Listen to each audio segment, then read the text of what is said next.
Big Sil's National Football Show, and boy, do we shake it up. How you doing? How you doing, man? Hey, by the way, this just in, please, everyone, don't watch the Pro Bowl bullshit this weekend. I mean, come on now. Now you're going to play touch football? Okay, why don't you just can that stupid shit? Tyler Hunt. Okay, listen. Huntley from the Ravens is a Pro Bowler. Big Sil should be a Pro Bowler. Look at Hurts' locker. Let's hear the haterade you're drinking today, Dan. No haterade. Big Sil shakes it up, though. How you doing, right? It was already touch. Vlad. Hey, Vlad, one of your better takes this week, my friend. Good afternoon, Tyler. I appreciate all you guys coming aboard as you do here. And again, it's kind of like the calm before the storm, right? Super Bowl week is next week, man, right? Next week, yeah. Hey, Warren, I heard that about Avonte Maddox being in the boot again. Okay, that's man, you want to play and get, dude, Super Bowl, man, you're going to go in there and you're going to, hey, if you have to take some toes, let me play. Let me just play like Ronnie Lott. Take the pinky off, man. Let me get in the NFC Championship game. Phil D, how you doing, all you guys? I'll tell you the greatest thing. Can I tell you why my folks here are the greatest sports fans I've spoken to probably in the last, maybe ever, but surely in the last, since my Tampa days. You guys are the best because you know why? You give me a ton of shit. Some of you every day.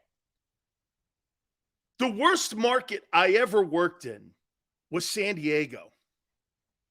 They're the worst sports fans on the planet. The worst. They think they're the Dodgers' rivals. I mean, you got to win a championship eventually. I mean, the Dodger rivals are the Giants and the Cardinals and the Phillies. But they think they are. They're like the Arizona Cardinals of baseball. I mean, it's kind of, you know what I mean? I mean, it's – and so, get this. So, I guess everyone's really happy about Fernando Tatis coming back. So, I said, when's syringe night? And you mean, yeah. And I just ignore it because they're the stupidest fans I've ever seen. And then, hey, to top it off, my favorite is this one. Some of those people call Big Sills like a racist, but yet they cheer Josh Hader. Ah! So, like, when is Hood Night at Petco Park? When's Hood Night? I didn't do that one on Twitter. I let that one alone because I really don't care about those folks. But hey, you guys come back and you know what, man? You guys come back and we have great dialogue that goes back and forth. We really do, man. Really do. And I love it, man. And hey, by the way, you don't let Big Sills off the hook ever. Okay?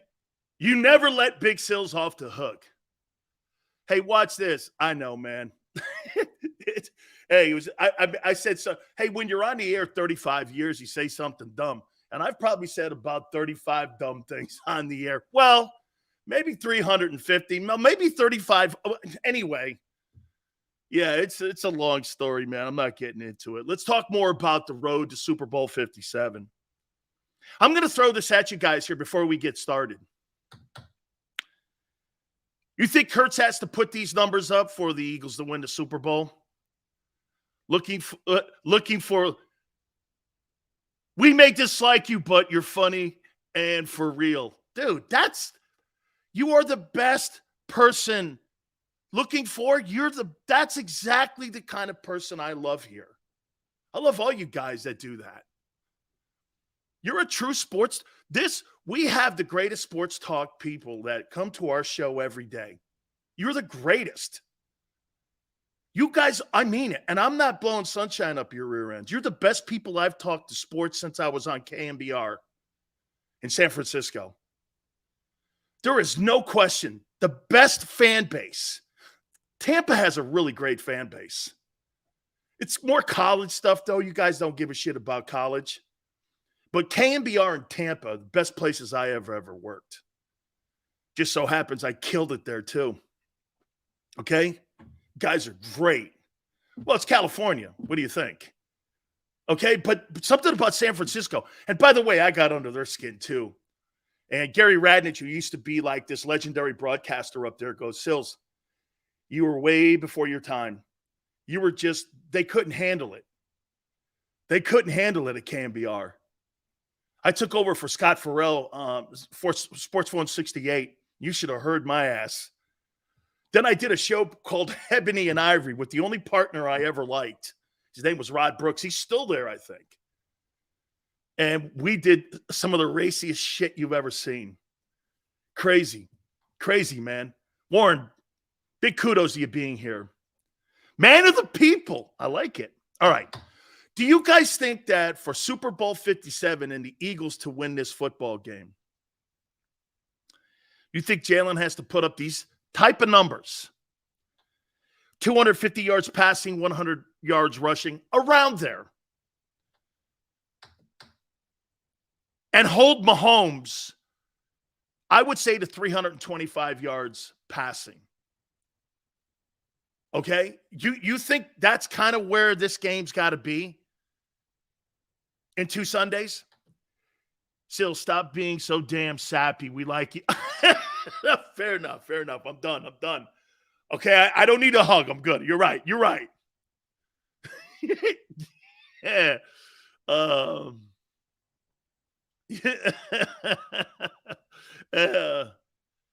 Yes, for a blowout, Peter says. Peter, hey, between us, dude, Peter, between me and you, 31-17, someone's going to have to convince me otherwise. You're going to have to convince me otherwise that this thing ain't 31-17, man. I mean it, right? For a dominating win, if Jalen Hurts goes for 250 and 100 yards, again, right around in there, right? Okay? Right around in there. This game's a blowout. This game's a blowout, dude. I don't see it, right? Right? Am I wrong? I mean, look, Kansas City, I'm going to get to Kansas City here in a minute, but if Jalen puts those kind of numbers, and by the way, if Jalen goes for 250 and 100 yards rushing, he's going to be the MVP. He's going to win the MVP. Okay? He's going to win the most valuable player. Can you imagine that? Holy cow. Whew. Jalen Hurts would cap off the most important, valuable award you can win, the Super Bowl MVP. Dude, you can keep all the regular season Aaron Rodgers MVP awards you want.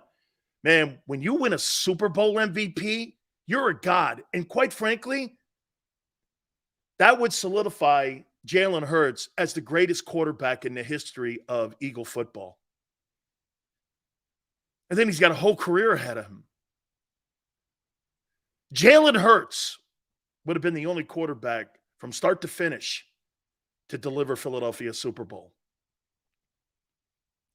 That's quite a resume builder.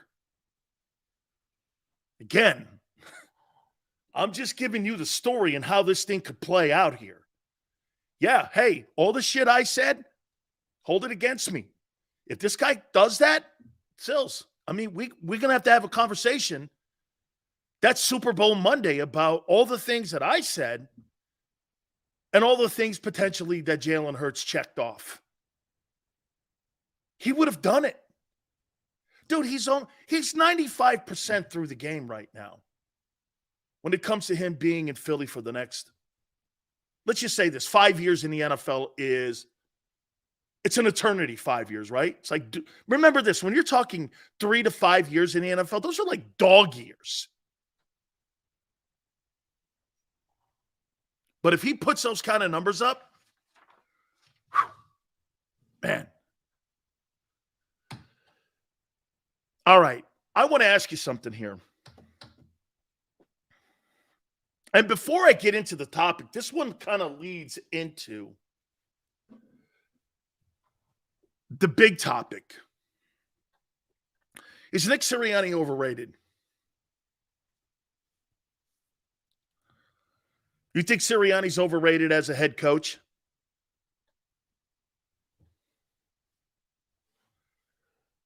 What's Sirianni's identity as a coach? Well, look, Andy Reid, play caller. I don't think Andy Reid's very good at personnel. I don't. Since John Dorsey has left Kansas City, you think they're adding talent? I think they did pretty well in the draft this year. There's a lot of rookies that are starting on that team. But I wouldn't look at Andy as being some sort of talent identifier. I don't. I don't. Give me what. Let's before we get to the main topic. How do you look at Sirianni honestly as a coach? Okay. GQ goes, yep, coach of the year. Happy Friday to you, Jess. Absolutely not. He's young and innovative. How's he innovative? What's he done that makes it so? I'm not saying you're wrong. TD goes, my boy Tone, Sirianni's main skill right now is people management. All that people and personalities on the team, you got to be special. Gee, Tone, I'm gonna take a name and put it in place of Sirianni's. Ready? Phil Jackson's main skill right now is people management. All that talent and personalities on one team, you got to be special. Tone, does that fit? If I were to put a guy, because nobody would consider Phil some sort of basketball guru, right? Nobody is going to sit there and go, hey, Phil really knows how to draw up a play. I mean, nobody's going to say Phil Jackson has the basketball IQ of Larry Brown, right? No one's going to say that. But there is a skill set to that, isn't there? Of being able to handle personalities, being able to manage. Agreed, Jimmy Johnson was a great people manager as well. Jimmy's on another level. I get that. Okay? Like you said, coaches are all different in how they get their team to the finish line. The Giant DB talking about Sirianni and doubling down on it, saying he's just going for a ride. Okay? There's some truth to it. But didn't Belichick go for a ride in New England with Tom Brady? He did draft him. He did early on develop him. Belichick's got to get credit for that too, right? Remember, there were two parts of Tom Brady's career. The Adam Vinatieri part, and then when Brady carried the franchise. Instead of kicking field goals, they were scoring touchdowns, right? Belichick's got to get credit for finding Brady, even though he passed on him, 5 times? So just because you're not Shane Steichen in the play caller, he still oversees it. So are we but how much control of the team does Nick Sirianni have? Jackson says, if Hurts wins the Super Bowl MVP, do you think more teams will try to I do. It's a copycat league. Jackson, I think you're going to see Shane Steichen. In my opinion, if Jalen Hurts wins the MVP award, you guys ready? If Jalen Hurts wins the MVP and the Eagles win the Super Bowl, I don't think Shane Steichen leaves Arizona.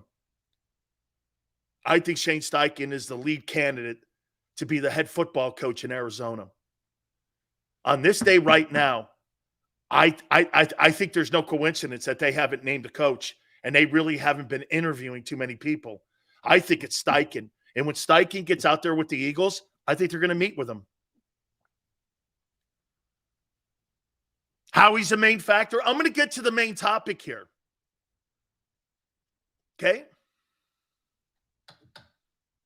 Sirianni able to bend and adapt, not bullheaded. Yes. I think there's only one coach that could coach Kyler Murray. A coach who's coached Jalen Hurts. I wouldn't be shocked if Shane Steichen asked Jalen Hurts already, hey, listen, I'm doing a couple interviews for the Cardinals. What's Kyler Murray like?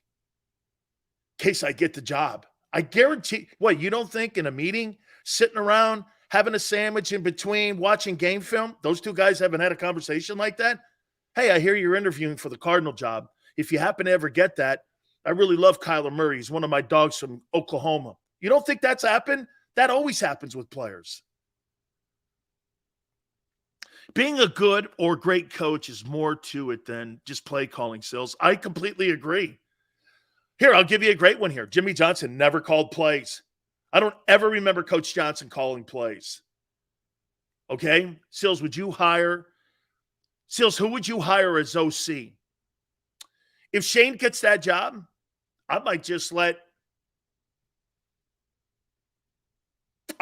let the quarterback coach become the offensive coordinator. Jalen's got a great relationship with him. I might just elevate Brian Johnson to the offensive coordinator position. Why wouldn't I?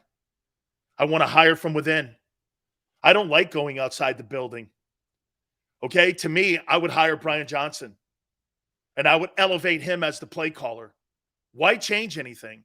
Why bring somebody else and have a thumbprint in there that could actually go sideways? You know what I'm saying? I mean, I always thought there was a dynamic that missed once Vermeil retired with the Rams and they named Mike Martz the head coach. Martz had more responsibility. And I always thought that thing kind of took a step back because I always thought Martz was a better offensive coordinator than head coach. And that Dick was able to really kind of move all the pieces around with the Rams, and he knew how to manage Mike. Vermeil was a better coach than Martz in St. Louis. And I thought when Mike Martz got that job, they lost something in translation. You know, I think it just was different because Dick was always in the room to calm the waters. If, say, Kurt Warner didn't like something. You know what I'm saying? So certain coordinators are different. Hey, I think Carson Wentz lost a lot in translation when Frank Reich left the building. Another strength of Sirianni has no ego at all. He has no ego? Wait a minute, Tone. Have you not seen that guy running around doing the wave, screaming at Colts fans, telling everybody I know what the F I'm doing? Hang on. What do you mean, Tone, he's got no ego? Yeah, giving up the play calling when they were 2-5. That's a great point. You're right. But I wonder if that was more Howie. Okay? I wonder if that was more Howie and everybody in the organization going, let's turn it over to Shane here. No ego. The whole family's got ego. Oh, Taylor, Sirianni's my favorite Sirianni. Oh, Sills, any chance the Philly special in Super Bowl 57? I do think there is, especially if they're winning big. Can you imagine seeing that thing? All right, maybe a bit of an ego. That's my boy Tone. Please hit the like button. All right, here's the main topic.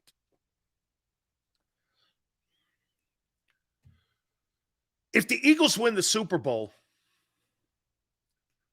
will it be because of the roster or the quarterback?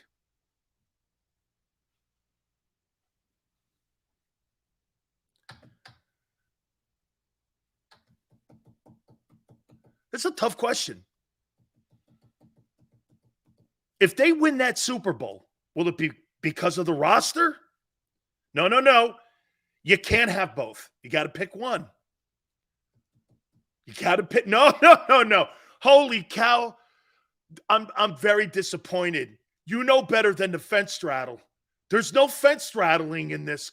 You know, with Big Sills, there's no fence straddling. Come on, guys. No fence straddling. Will it be the quarterback or the roster that wins this Super Bowl 57? Michael says the most important thing, because the quarterback's on a rookie deal making $1.3 million. Oh, and D-line, I'm assuming you're saying roster. It's going to be the defense. Well, that's roster again. Niners, that's roster. Defense wins championships. That's roster. Team, that's roster.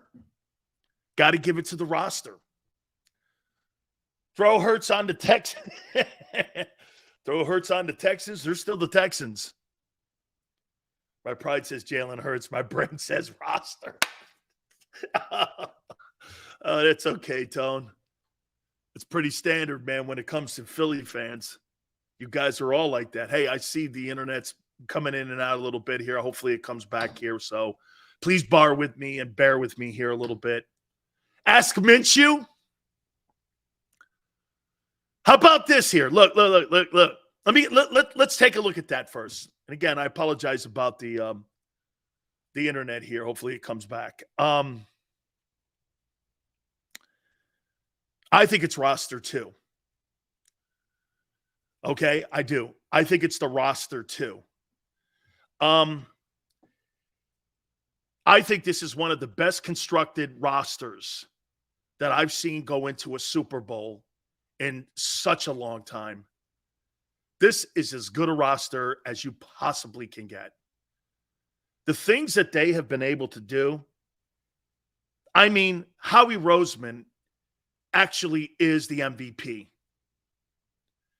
Okay? He has built a great roster. Now, and on the path to the Super Bowl, you've had exceptional performances by each and every single one of these guys. Hassan Reddick has been a star. Bradbury has been a star. Again, guys, I understand the internet. Hopefully we get a chance to have it come back here a little bit. We're going through a little time here, so hopefully it comes in there. Thank you for your patience. This is why I think you guys beat the Chiefs. I think you guys beat the Chiefs because the roster, in my opinion, I don't think the roster is near you guys. And I'm going to make a point to you here, okay? Let me make the point to you here on the roster.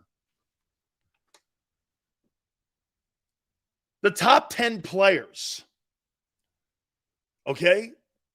The top 10 players that are going to be in Super Bowl 57. And I ranked all 10. I ranked all 10 here. Okay? Bear with me, guys. With the internet, thank you. I'm going to go from 10 to 1.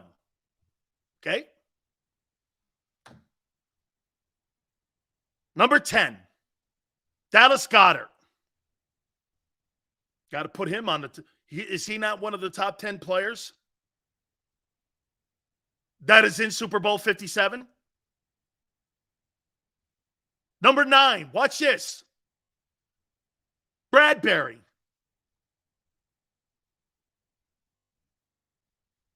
Number 8, CJ. Number 7, Hassan Reddick. So far, I've named all Eagles. Number 6, A.J. Brown. Number 5, Jason Kelsey. So from 10 to 5, I've already, and I'm naming the top 10 players. The top 10 players in the Super Bowl. Shit, I get to 4 here, and I finally get to a Chief. Chris Jones. Number 3, Lane Johnson. Number 2, Travis Kelce. Number 1, Patrick Mahomes.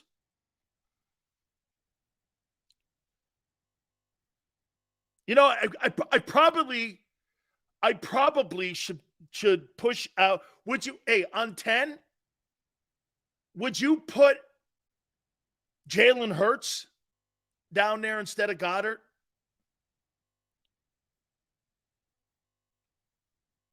Or would you put Goddard 9? Would you put Goddard 9 and Hurts 10, or vice versa? Hurts is not better than Mahomes. Hey, can I ask that? Nobody in here thinks that. Hurts is not the number one player.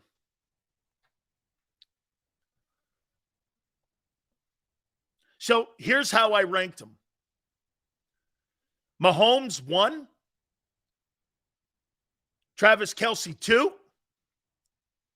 Lane Johnson 3, Chris Jones 4, Jason Kelce 5, A.J. Brown 6, Hassan Reddick 7. I apologize for the internet, guys. CJ 8.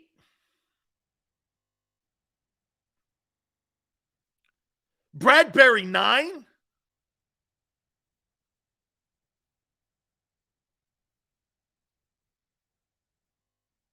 And Goddard 10. I feel I should put Hurts somewhere in there, though. Okay? I feel I should put Hurts in there. Dude, Hassan Reddick is not better than Travis Kelce. And Hassan Reddick is not better than A.J. Brown. Hassan Reddick is not better than Jason Kelce. He's not better than Chris Jones. And he's not better than Lane Johnson. It's a very talented group of guys that are in here. Okay? I mean, but look at how, my point is, look at how many Eagles are on this top 10 list. And this is why I say, if the Eagles win the Super Bowl, it's roster driven. Okay? Watch. 1, 2, 3, 4, 5, 6, 7. 7 of the 10 players that I named, or you and I could move the order around. 70%. I think this is a microcosm of both rosters. 70% of the rosters between the Chiefs and the Eagles have the better roster.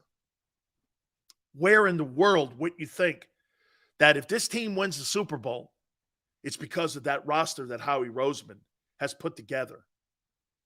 Right? You could probably, I mean, look at this.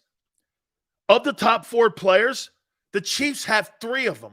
Okay? After that, they have nothing. The Pacheco guy is not in Miles Sanders' league. The wide receiving core, not even close or remotely close. Not even remotely close. Shit, Hardgrave, that's right. You could put Hardgrave in here. Hardgrave is going to be one of the top free agents in the open market if he ever gets there. I don't believe he's getting there. I just don't. Look at that. You guys own 70% of the talent that's at the Super Bowl. Show me again where the Eagles are vulnerable to this. I mean, like I said, man, I think Andy Reid is going to have to coach the greatest game of his life to beat this team. I don't know how they do it. I know, man. I know. I mean, this is crazy, but I don't know how they do it. I have no idea how they're going to do this. I mean, look, I've told you before that I'm even a guy that likes Dallas Goedert more than I like Travis Kelce, because I think Travis Kelce's one-dimensional. But at the end of the day, you know, I look at it and I go, well, to me, I still look at the scenario where the talent is all on the Eagles side. Coaching, okay. I'm talking about the players on the field, though. I get Andy Reid and Mahomes are the only thing I think that keeps them in the thing.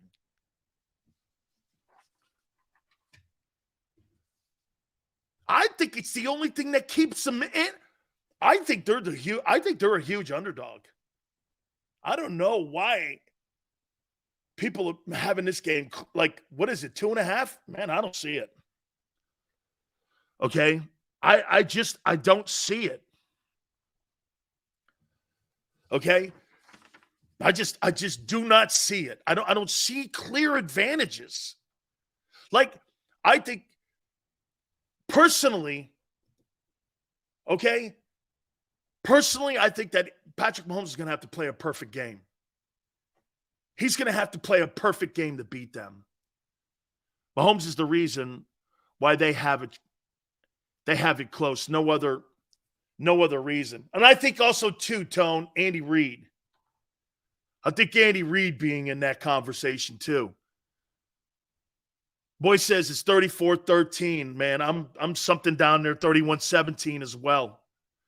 Joseph, the reality is Kansas City has a Hall of Fame coach and one of the best quarterbacks in the league. No, the best quarterback in the league, Joseph. And that does keep him in it. But when you're see, this is to me why, look at this. And guys, this is going to be something that the Eagles are going to have to deal with themselves eventually. Don't you see? You had the clear advantage over them. But when you start paying Jalen the money, you're not going to have the advantage. How about this? I'm going to make a point to you guys on something here. If you were paying Jalen Hurts $50 million and you were paying Patrick Mahomes $50 million, okay, the Chiefs would blow you out. They would blow you out.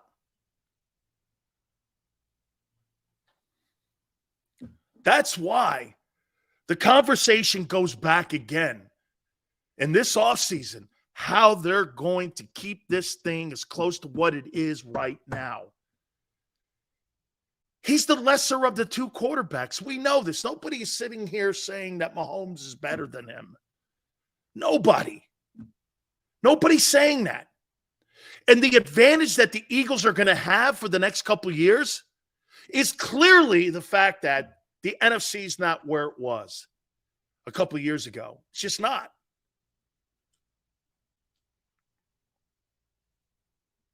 Your list is based on career body of work, right? If it's based on this season, the list is flawed. Okay? Mahomes had an amazing season. Best quarterback in the NFL. Travis Kelce had an amazing career year for tight ends. Lane Johnson was the number one right tackle in the league. Chris Jones is the number one interior defensive tackle with 15 sacks. Jason Kelce was the all-pro center. A.J. Brown had a career year. Hassan Reddick had a career year pass rushing. Gardner Johnson led the NFL in interceptions. Bradbury's going to be one of the biggest free agents in the open market, and Goddard's one of the top tight ends. What's flawed? What's flawed on that list? Trust me when you say when you look at Jalen's seasonal numbers, they're not that hot compared to the other signal callers in the league. 3,700 yards. Okay, in today's NFL, that's not big. 700 rushing. I get all that. 13. I'm not debating that. But dude, these guys are the elite players in the game. Lane Johnson is not better than Trent Williams. Stop doing that. Salaries prove it. He makes $27 million. Your boy makes 14. Right tackles versus left tackles. I don't care how people want to define that. Your best tackle is the left tackle. It's NFL history. But watch this. 2 Hall of Famers. 2 Hall of Famers. And hey, you want to hear something on the side of Lane? If they move Lane to left tackle, he could do it. He could do it. But it's a run team. So they put their best tackle at the right position. Protecting the quarterback's blind side has always been and will always be why those guys make more money. It's why they make more money. See, look at this. William goes, well, Trent gives up 2 sacks this year. Of course he did. Takes on better pass rushers than what Lane does. He does. You don't line your best pass rusher up over Lane Johnson. You line your best pass rusher up over your left tackle because that's the blind side of the court. Come on, man. You're not going to have me to give you a school lesson here on when an offensive lineman fails at left tackle. You know what they do? They turn him into a right guard.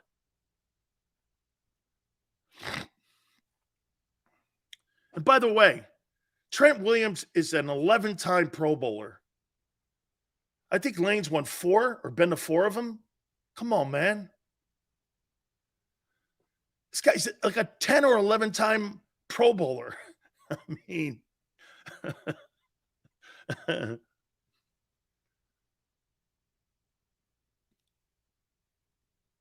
Lane could, I think, William, I think Lane could play both too. I do. Lane, I think he could play both. Dude, listen, Lane's a Hall of Famer. Don't. I'm not, please, I want to make sure I don't go too far over there because, dude, it's like this. Watch this, these 2 guys. It's right here. You know, I do believe, I think Lane could play any position. You want to hear something crazy? I think Lane Johnson could play defensive tackle. That's how good an athlete I think he is. And I'll even make this concession with you. I think Lane's a better athlete than Trent. I think he's a better athlete.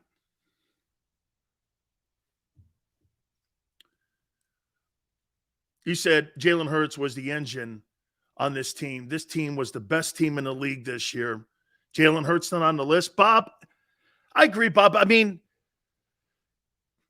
but Jalen Hurts is not the top 3 players at his position. Goddard is. Bradbury, you could consider him a top 5. CJ led the NFL in interceptions. Hassan Reddick was right there in the top 3 when it came to pass rushing this year. A.J. Brown, huge numbers, career year. Kelsey, all-pro. Jalen's not in the top 3 or 5 in the NFL in quarterbacks. These guys are. Chris Jones, Lane, Travis Kelce, Mahomes. Jalen's not. Jalen Hurts is not a top 5 quarterback. We'll find that out. This is why I say this to you, okay? Dofi, thank you. If you pay Jalen, watch this. If both guys were making the same money, Eagles get blown out. Eagles get blown out. You can't keep pace. You couldn't keep pace with the Chiefs because they'll just outscore you. The Eagles' day's coming. Just like the Cowboys. Watch this with the Cowboys. Watch this. When the Cowboys started paying Dak Prescott,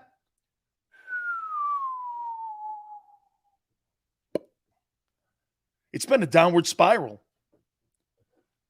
And they've been winning games, 12 games, 11 games, get to the playoffs, play against good defenses, and get bounced. Because they don't have the personnel to hang or get in a shootout. They can't get in a shootout with teams. This team is a roster team. It's not a quarterback-driven team. This is driven by the roster. There's no flaws in the roster. Here, covering tight ends. Here are the weaknesses of the Eagles, in my opinion. Okay? Here are the weaknesses. Depth at tight end.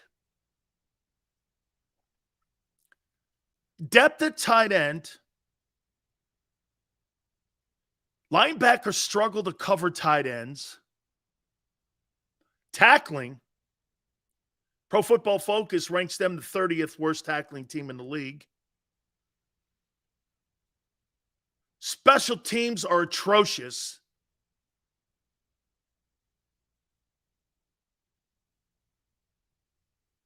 That's a coaching thing too, by the way. Dude, now watch this.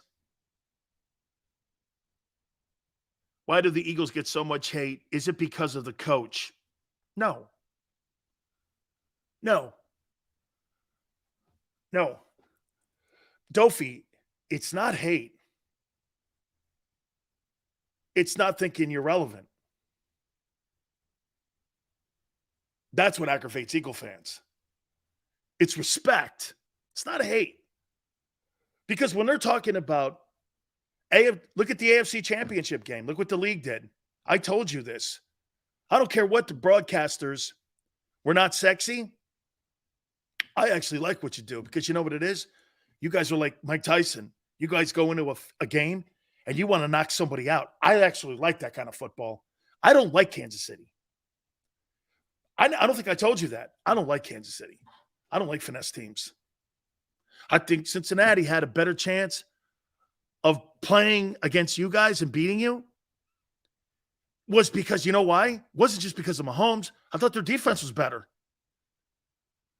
I don't like finesse teams. Andy Reid's a finesse quarterback. He's a finesse guy. I don't think he's a power guy. I don't think he's ever been a power guy. And I think that's always cost him. He doesn't have an identity of wanting to knock the shit out of you and run you over. You know, as good as he was in, watch this, as good as he was in Philadelphia, I always thought that team lacked a little bit because the Bucs out-toughed them. Carolina out-toughed them.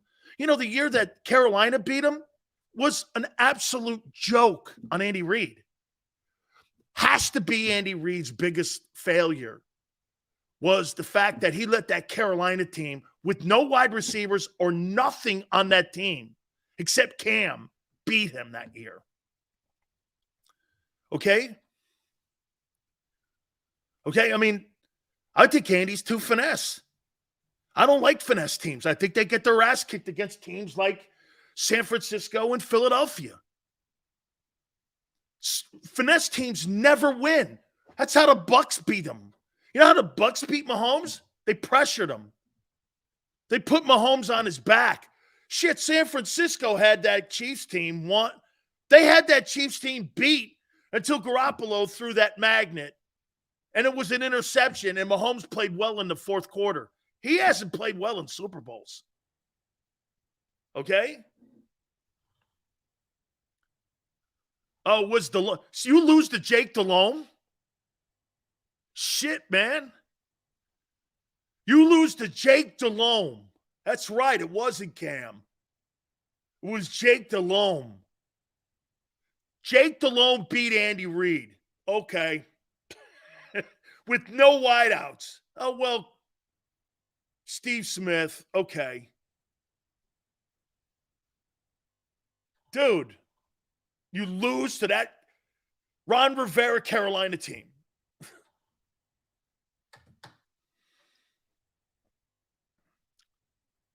Jake Delhomme. I forgot about that worldly guy.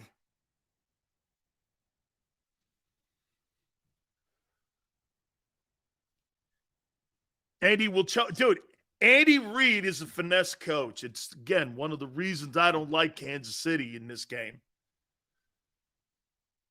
They try to dink and dunk. They go to Kelsey. They're not trying to establish the run. Okay? They're not trying to do any of that. See, to me, with a quarterback like Brady has to have play action to be a success. Apologize about the internet again. We've having some issues today here a little bit. We appreciate your patience. But look what happened to Brady this year. They had no running attack. They couldn't get play action going, and Brady had his worst year. May have even forced him into retirement. John Fox, you're right. You're right. I got the two teams mixed up, the one that went with Cam. You're right. You're right. That's right. It was Coach Fox. Where's he now? Where the heck is he now? Chicago somewhere? I forget where he is.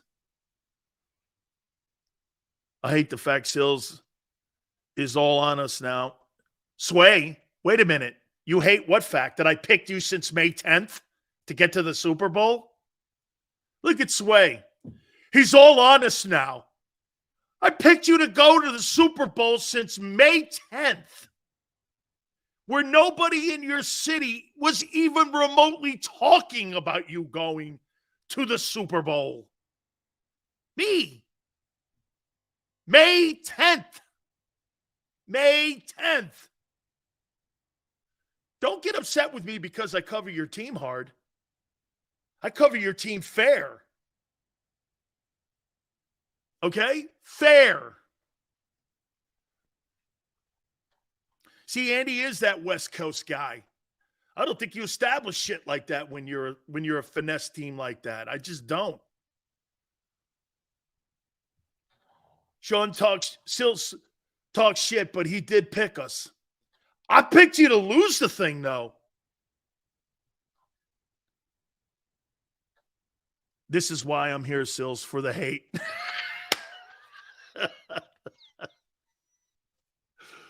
I can't. Figueroa, what do you think about the Julian Love comment on Nick Sirianni, how anyone can coach the team?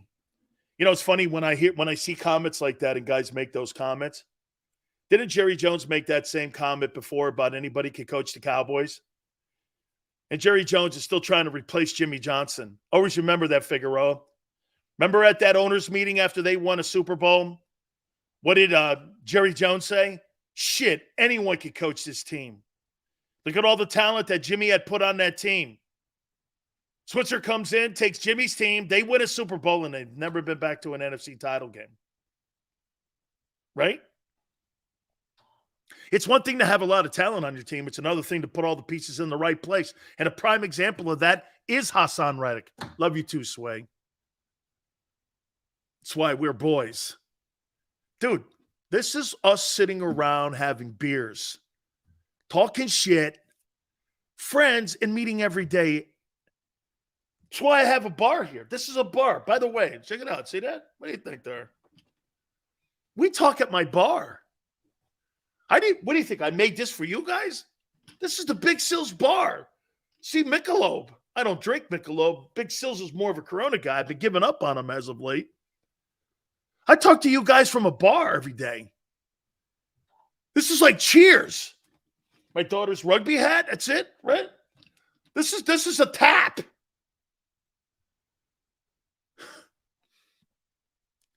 I'm talking to you from my bar. Not kidding you. This is a bar. Let's wash everything over here. That's right, man. Hey, I'll tell you what. If the Eagles win the Super Bowl, we're all going to do shots maybe that Monday. Would you guys want to do shots with me on Monday? If the Eagles win the Super Bowl, let's do shots. Are you ready? We're going to do a shot on Monday.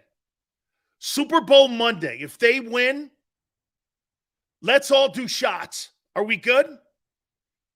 Big Sills is going to make a proclamation. You guys win the Super Bowl. We're going to do shots. And I'm going to salute. I'll do this. If Jalen's the MVP, I'll do a shot to him. Shots and cigars? I got the cigars too. Where'd I got the cigars? I got the cigars too. Fair enough. We'll do shots and cigars. Are we all in? You guys going to do them with me? And by the way, I'm going to make you guys like tweet at my Twitter page your shot glass and your cigar. Shots and cigar. Take a shot for dual threat. Oh, that's going to kill me if I do that. I'm going to take a shot with this. Here, let me show it to you. No, not that. This one. I'll take a shot with this. Somebody made that for Big Sills. My NFL alumni card. I done. I won this. Believe it or not, Big Sills is a good golfer. See this? I'll clean this bad puppy up. I was at the World Series of Golf. What year was this? 2006, I finished third down on the Grand National in Palm Beach. Big Sills finished third. I shot a 1 under 70. Well, I think a 1 under 71. Look at that. Finished third. Big Sills can hit it. Somebody made this for me.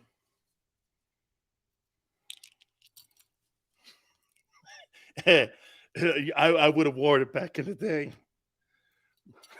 My daughter goes like this. Sills, you wear that stuff, you look like a gangster. I'm like, well, they call me a gangster anyway, so what the hell? Bourbon and cigars. So we got a date. Right? We got a date. All right. Guys, we're also going to look at draft picks. Guys that are going to be around number 10. We're going to do this at the top of the hour. Guys are going to be around 10 and number 32. Jeremiah Sills.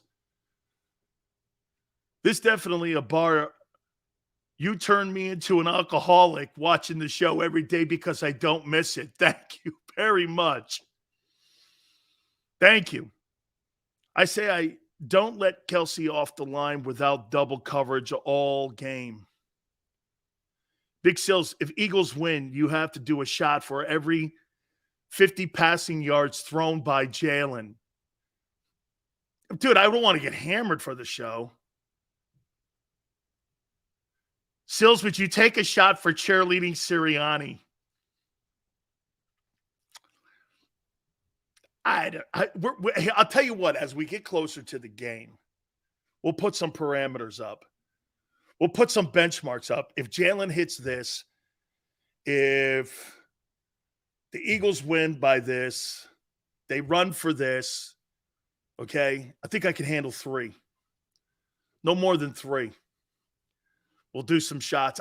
By the way, I got a bottle of Rocks tequila too. So, yeah, we got a bottle of Rocks tequila. Yeah. Then take a shot for every passing touchdown Hurts has. Oh, so wait a minute. I got to put my ass on the line for this. Sills, would you put your ass on the line if Hurts throws for 300 yards? Would you do a shot? Here's my prop bets. Would I bet a shot on Jalen throwing for over or under 300 yards? I would do it. I would do a shot and he's going to be under 300 yards. Sills, would you do a shot he throws for 2 touchdowns or more?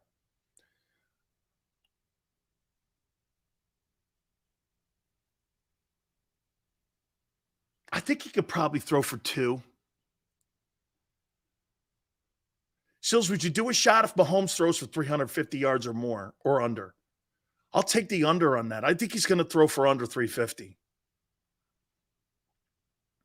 All year you hated. Hated what? That you were getting to the Super Bowl? Hated what? Don't get it crossed here, my friend. JB, I don't want your quarterback as my quarterback on my team. Like Dick Saban did it. I'm still going to win. That's all I'm going to do. And by the way, Xander's all mad at me. God, you're taking a shit on my guy. Nick didn't want him. Nick didn't want him. So if Nick Saban doesn't want him, is it okay if Big Sills wants a different quarterback too? I've been here all year. You've been hating. Okay, whatever, dude. No one has had an answer for Reddick all year. That's not true, Charles. I don't think he really played well in the first 7. Okay? JB, okay. You win. Sills, does Gannon keep the pedal down and go after Mahomes? That's where I think he should. You know why? If Mahomes was healthy, no. But because Mahomes is injured, man, I got to move him around. Okay? Vlad, no comment. Do we let Miles walk and draft Robinson from Texas? I think Robinson's probably going to go late in the first round, though. Gannon didn't put Reddick in a good position. That could be. No, Travis. What I think he did was, I think he was putting him in, okay, you're right, in bad positions by covering. Yeah, okay. And then just realized after they got those 2 tackles, they just started rushing the passer. Probably correct. That kid from Texas is good. He is. Flex, I can't lie. This feels like Magic versus Jordan in 91. Magic had MVPs and rings and flashes, and Jordan pulled up in the finals and took it by force. Oh, the Eagles are the force. I think the finesse team is Kansas City. Kansas City's a finesse team. Finesse teams always lose to power teams. Am I wrong when I say, you don't see Kansas City as a power team. Then again, they ran for 200 yards on you dudes last year. Dude, they ran for 200 yards on Jonathan Gannon last year. And who was the back last year? I can't even remember. Tone, who was the back that Kansas City had? Patrick Mahomes had no stats in that game. They blew out the Eagles in last year. The Eagles were never in that ball game last year. Never in it. And they didn't even throw it. Charles Edwards, that's right. That kid, what's his name? He's on IR? Hilaire? Dude, that guy's a dude.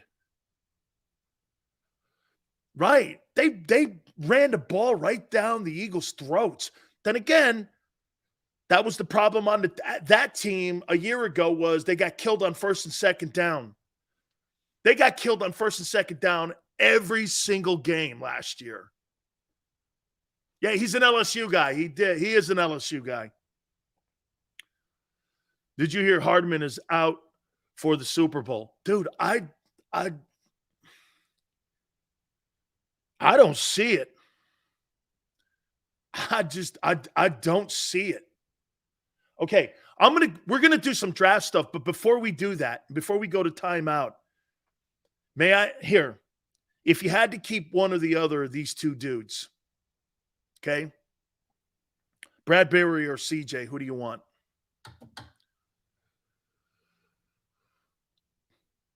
Bradbury or CJ? Scotty Boy says that I'm an internet bully. Okay.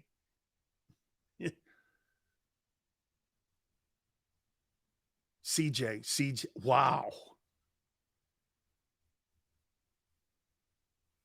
CJ. Bradbury walk. CJ all day. I think he's a better player too. You guys are right. Bradbury is playing great. Hey, Sway, both please. Yeah, I hear you. That's the shitty thing about the NFL, though, dude. You can't have both anymore. Well, you can kind of now a little bit because there's some latitude with the Eagles with the quarterback and his salary. Okay, but Younger also, he's 26, I believe. Seals, who wins in the prime, Jordan or LeBron? LeBron can play all 5 positions. Jordan's the greatest competitor. That's like doing this. Dan, who's better? Aaron Rodgers has the talent or Brady? Aaron Rodgers can do everything. Brady's better. CJ can make plays, picking it off or making big tackles. He's a dual guy, man.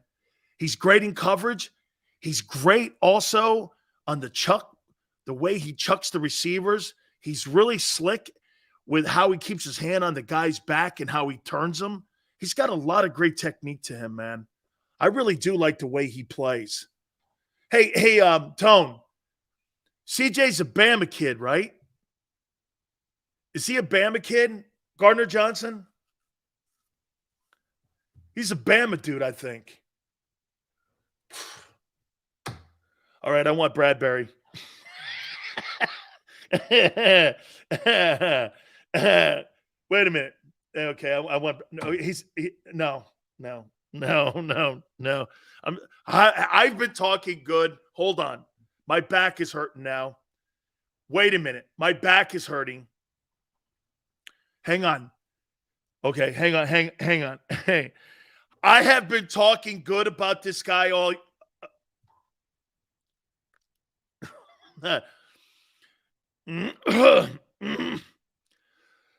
Excuse me. I'm I'm in a little ill right.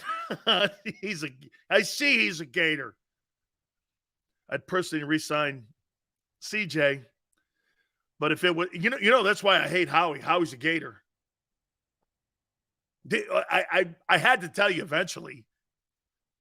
Okay, I'd resign both and trade Slade. That's probably what I would do too, Flex. And then I'm going to talk a little bit about the cornerbacks here. Okay. Seals, do you keep both and let Hargrave walk? I'm not letting Hargrave go. Okay. Dude. Seals, are you surprised that the Cowboys are keeping Zeke? Great. It's a complete disaster in Dallas. Hey, you know what? If you're an Eagle fan, let Dallas be Dallas. They're not going anywhere. The way they're run, and if you have Dak, can I tell you what I would do with Dak? Tone, I don't know. Watch this. If I were the Cowboys, I'd call up the Packers and go, hey, you want to have a straight-up trade? You can have Dak. We'll take Rodgers for 2 years. Salaries kind of match. One's $50 million, one's $42. When you do that, both guys are going nowhere, both places. When you do that, you should, K. Robinson, you should love that it's a shit show in Dallas. Okay? Hey, when you do this, if you're Dallas, call up Gutenhust and go like this. Hey, man, I'll tell you what. Why don't you take Dak? We'll take Aaron. And if you want, we'll send you a second rounder because he's older. Okay? We'll send you a draft pick. They need picks. And to get Aaron off their head, man. And then plus you have a quality quarterback. And then they could package up Jordan Love and send his ass out somewhere because if they thought he was good enough, they'd have moved on from him. Okay? Skip Bayless wants, then probably it's a shitty deal. Derek Carr, would you go like this? If you're the Cowboys, hey, I'll tell you what, I'll send you Dak. Give me Derek Carr. Yale goes, it's a lateral move. I know, but maybe new welcome mats for both guys. And then Rodgers gets to go out an even bigger star because he likes to be the Jeopardy guy. He's a Cowboy. He goes out a Cowboy. Oh, wait a minute. He's with McCarthy. That might not work. That might not work because it's McCarthy. Hey, but wait a minute. Holy shit. Maybe that's why Yale.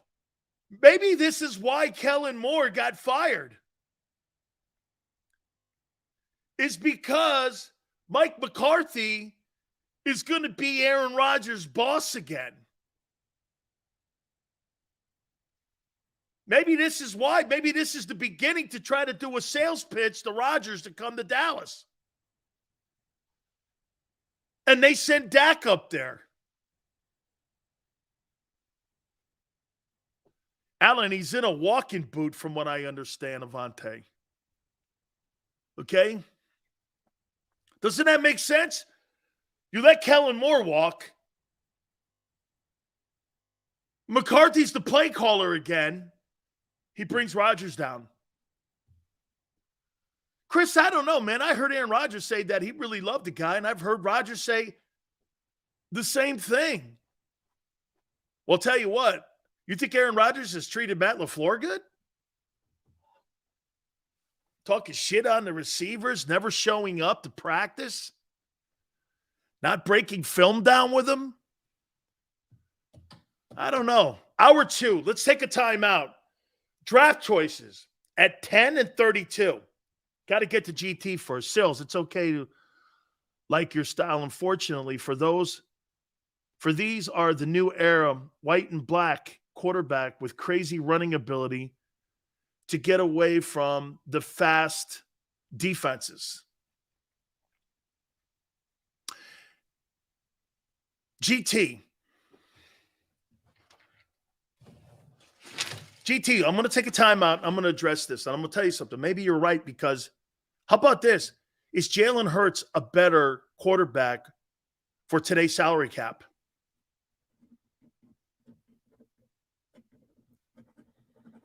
Hurts and cap. I don't know. Let me finish it up. We're going to do the draft, but GT. Hour 2 coming up. Hit the like button. Be right back.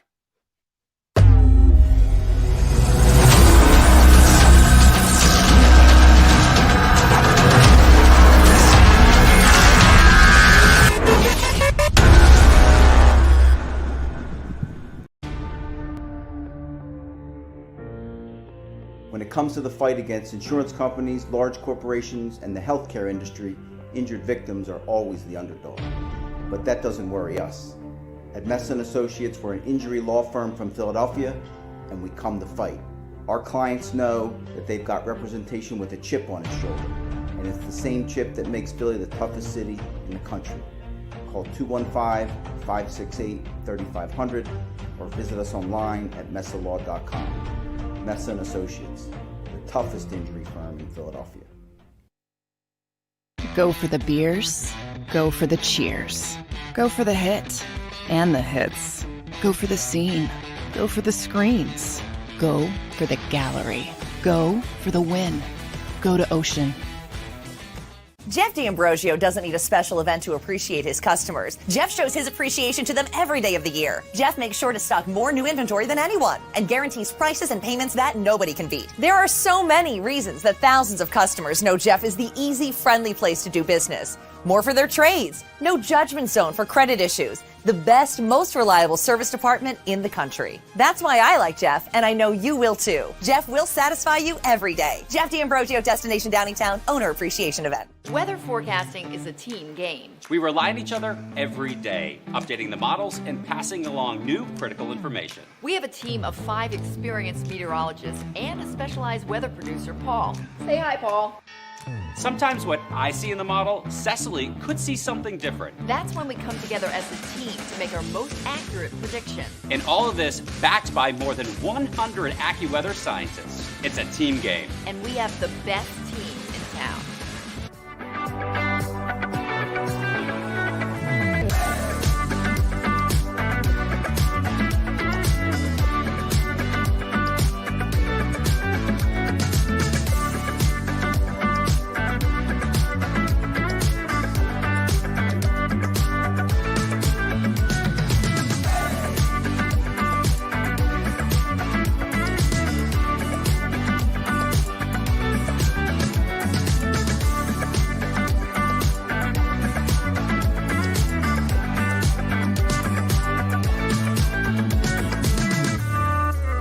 Game Show with Seth Joyner. I knew that they had a running game. Derek Gunn. He has put in the effort. Devin Caney. Had we not won the Super Bowl, what would we be saying? And Mike Missinelli. Well, you know who Philly is. Post game, now streaming on the 6ABC family of apps.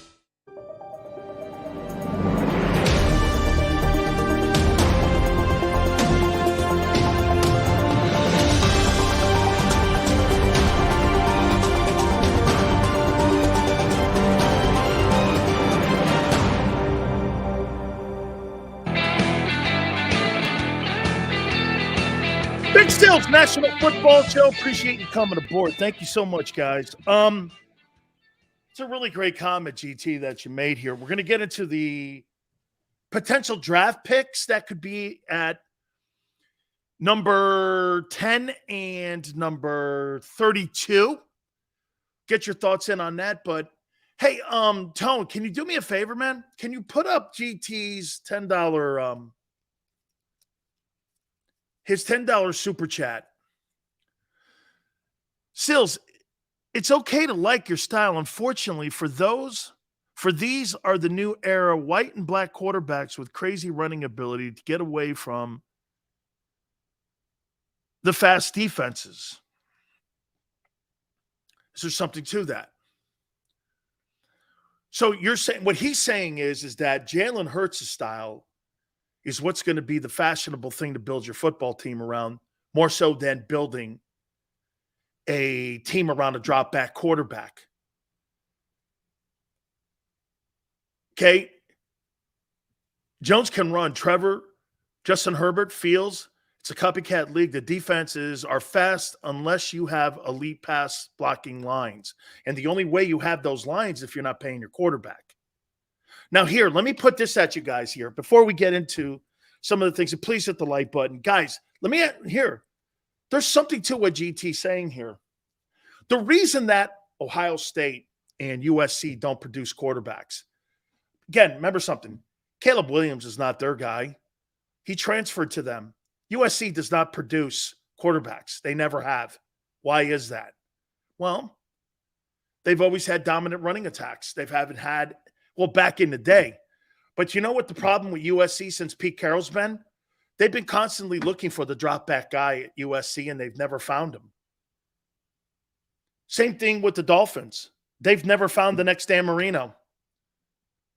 Look at what they did in Denver. They never found the next John Elway. They had to go buy one.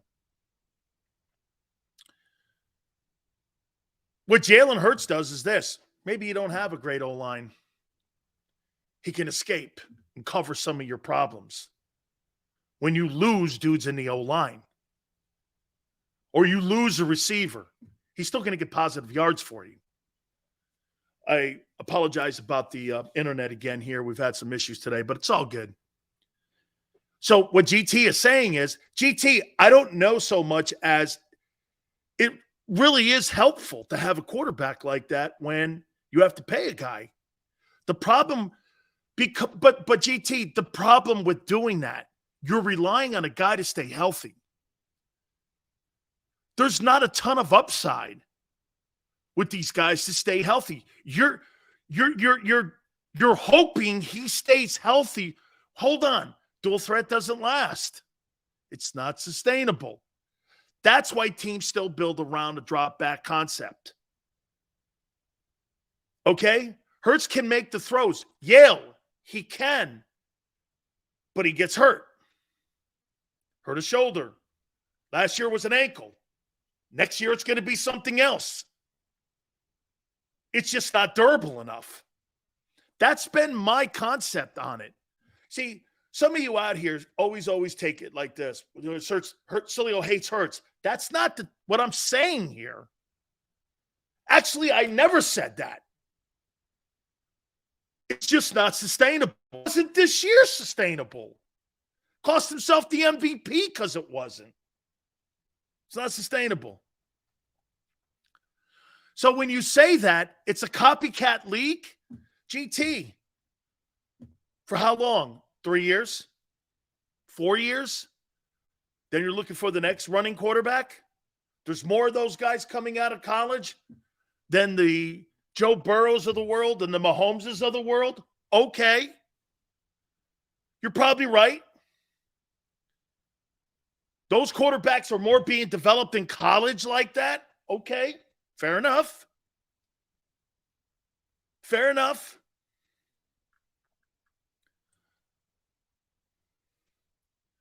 Okay, fair enough.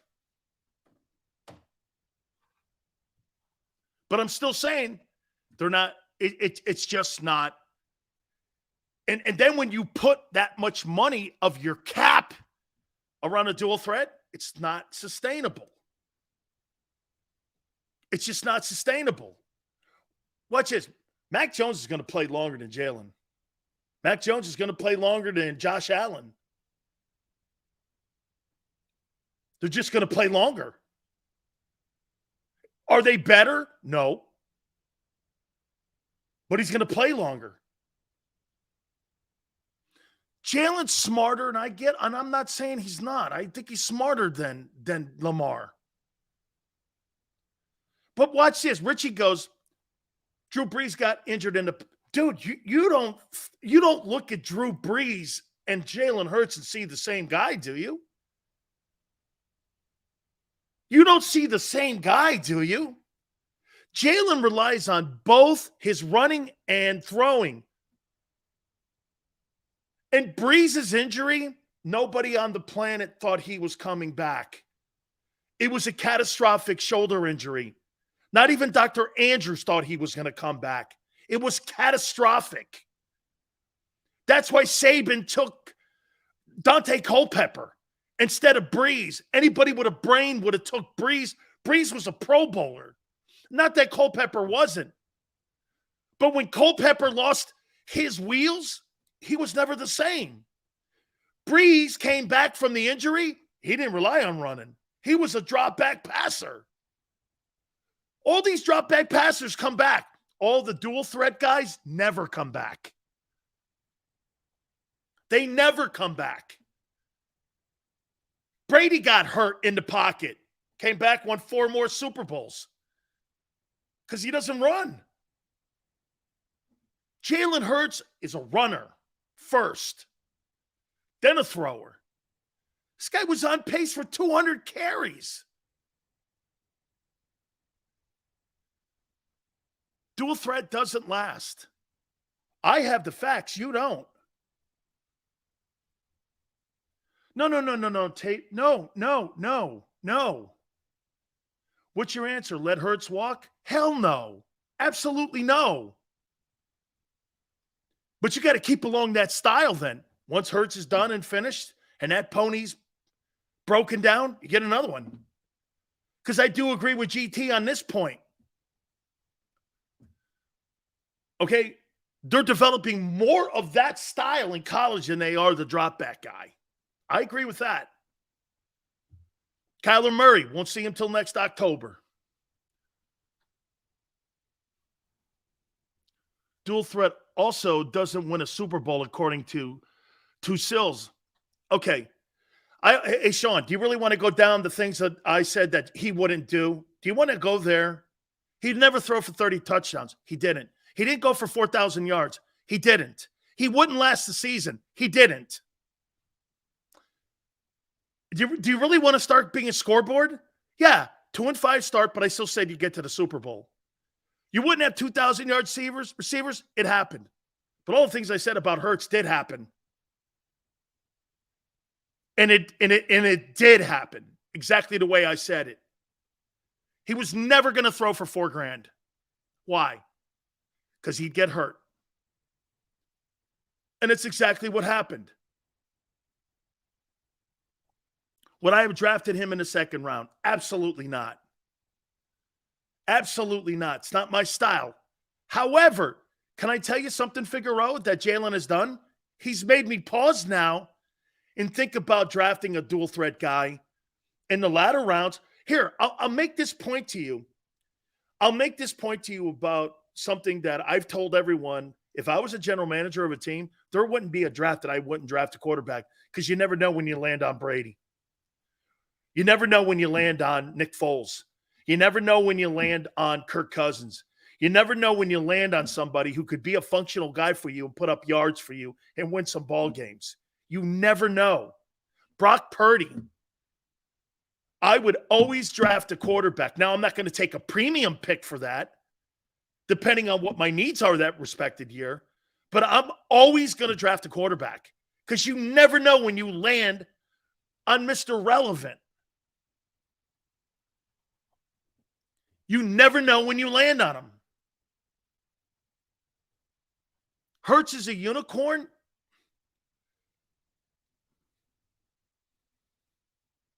Isn't that crazy? Nick Saban couldn't see it. Okay? I would always draft a QB. Once again, guys, just make sure you guys understand we're having some internet in and outs today, so thank you for your patience.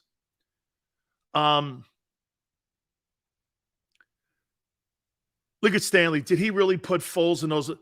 Yeah, jackass. He was drafted later. And he won you a Super Bowl.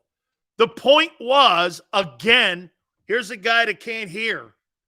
If I was an NFL general manager, I would always draft a quarterback in the latter rounds or depending on what my needs were. You never know when you land on Brady.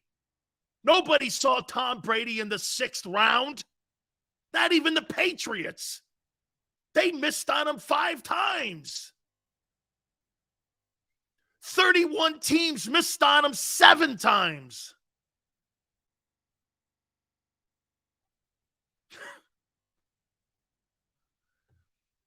Cousins was taken in the 4th round. Montana in the 3rd round. You never know.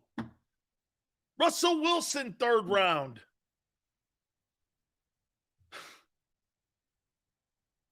Dude, I'm not comparing Foles and Brady. I'm saying you never know when you get a good quarterback that you can functionally win game. Holy shit. Idiotic. I need to stop because some of you just don't follow along very well. Hurts will continue to get better. Yale says Hurts is going to continue to get better, depending on his health. Depending on his health. We need another dual-threat quarterback. GT, I'll tell you the guy that I love. I'd like to take a look at Deion Sanders' kid as a backup to Jalen Hurts. That kid at Colorado, if he plays well this coming season, I'd like to take a look and see if that kid could be a factor. Maybe he could be a backup to Hurts. I mean, right? The kid Hooker at Tennessee looks pretty good. He does. Okay? Ugh.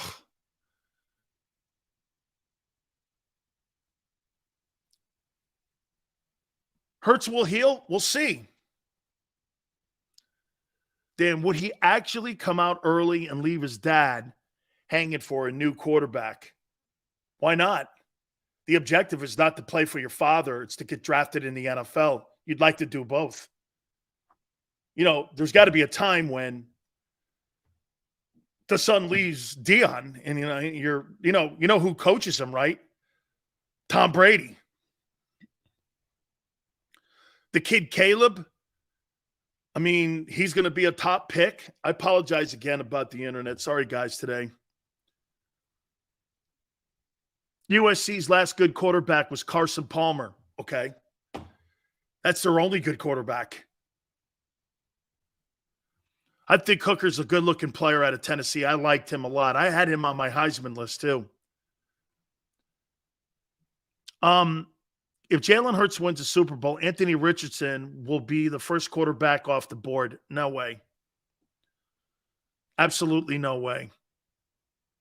Stroud and Bryce Harper are going first.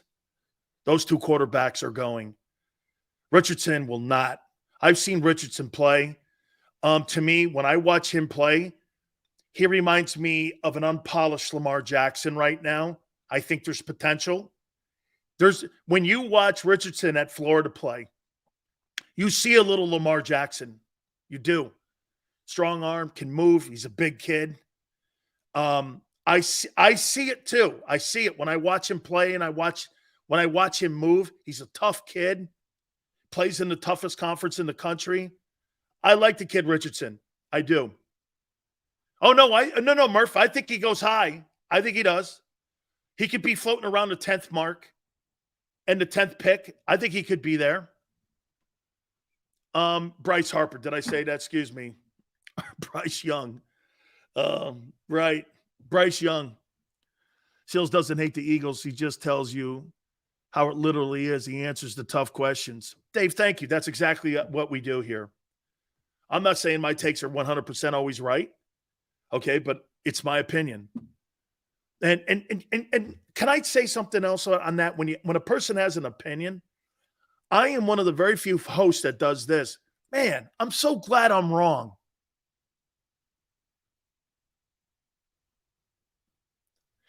You go back in my entire 35-year broadcasting career. Tone, remember this. Tone's a young broadcaster. I'm happy when I'm wrong. I don't try to drive the point home. Some of you go, it's flip-flop. No, the player play. My opinion on a player changes with the player's production or lack thereof. Isn't that how it's supposed to be a take? When you're talking about a player like Jalen or Wentz, am I supposed to talk about Carson Wentz 2017 in the same light in 2023? How does that make remote sense? In 17, he was an MVP. Today, he's going to be struggling to get a job. So am I supposed to hold to that 17 banner because I made an opinion? My opinions fluctuate on your production, not my take. My take is the observation. Okay? My take is the observation on the player or the coach.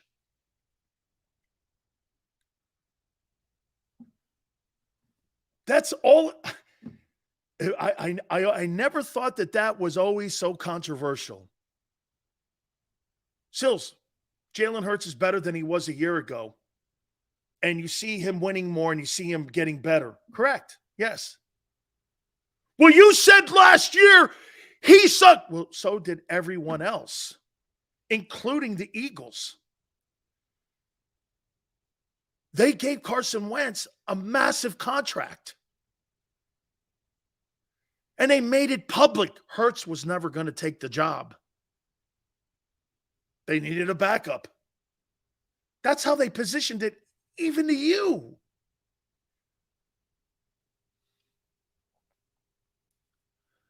Sean Gosills, do you think Stetson Bennett, he's old, but he's a winner? I'm okay with Stetson Bennett on my team for 3 or 4 years, but I don't think he fits what the Eagles are doing. I think you need a mobile guy back there because if Jalen gets hurt, you don't want to have a Gardner Minshew scenario where you have Shane Steichen giving him the same game plan. That's a great point right there, Sway. Sports is like politics. Everybody has a different opinion on something. And policies change all the time, don't they? Republicans like this, Democrats like this. Open borders, closed borders. It's every 4 years. That's why our government is always in chaos, because there's a difference of opinion every year. That's why nothing gets done in Washington. There's no stability in Washington. Never has been. Never will be. That's why when government is the way it is and the seesaws like this, and it's every 4 years, everyone's got to – we go from one mentality in government to another one in 4 years overnight. There's no chance of winning. There's no chance of winning.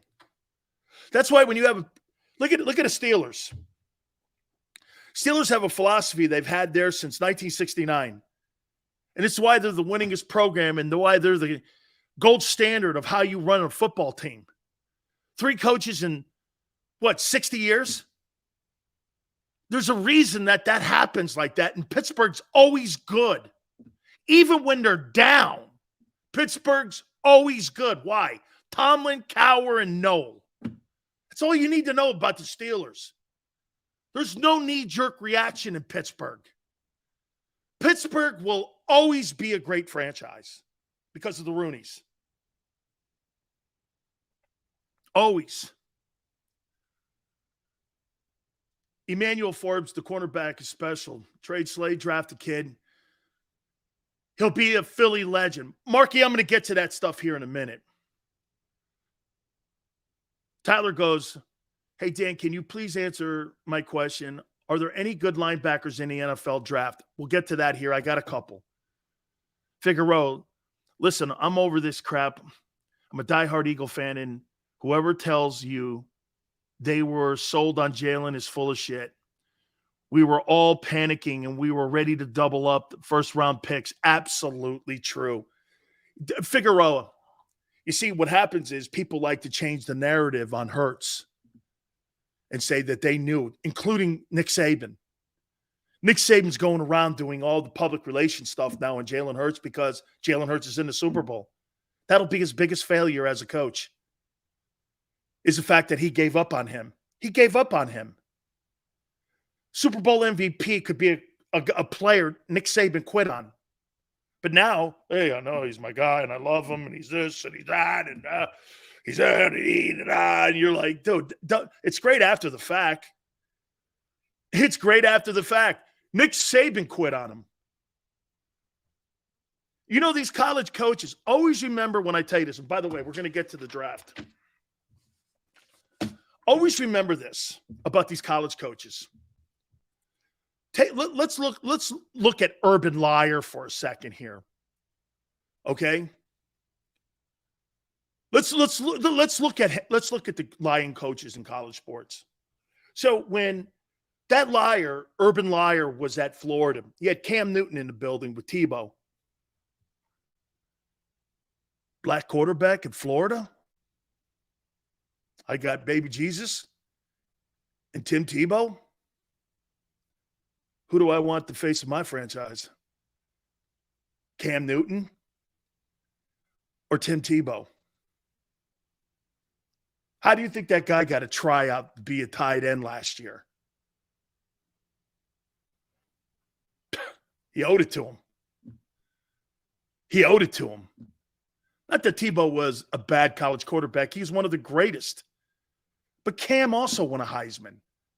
Cam also won a national title. And Meyer fired him for some lame-ass laptop deal. Must have been Hunter's. I'm kidding. He threw him out of the building. He had to go to junior college. Fast forward to Ohio State. Him and Ryan Day told Joe Burrow to go to hell. Burrow had to leave. He gets an NFL job. He can't coach Trevor Lawrence. Anybody who says that Urban Meyer knows what he's doing with quarterbacks and Saban are liars. I apologize about the internet. Those guys don't give a shit about your NFL career. They're not there to coach you for Sundays. Those guys are there to coach you for Saturdays. It's all they care about is Saturdays, not Sundays. That's for you. NFL, if you end up going and playing at the next level, that's great, but they don't give a shit whether you're a pro or not. It's whether or not you can make money for them and the school. Urban Meyer couldn't coach anybody but Alex Smith. All the rest of them bums he had turned out to be NFL duds. God, he knows quarter. And you hear the guys at Fox going, oh, this guy's a great quarterback. Dude, that guy couldn't find a quarterback if he was standing in front of him. He almost destroyed Cam Newton's career. Tone goes, that's why I don't get mad when players decide to skip out on bowl games. Why, dude, of course. I don't know you anything. That's why when Bryce Young, I did love how Saban played Will Anderson and him. Once they got a lead, they yanked him, which was the right thing to do.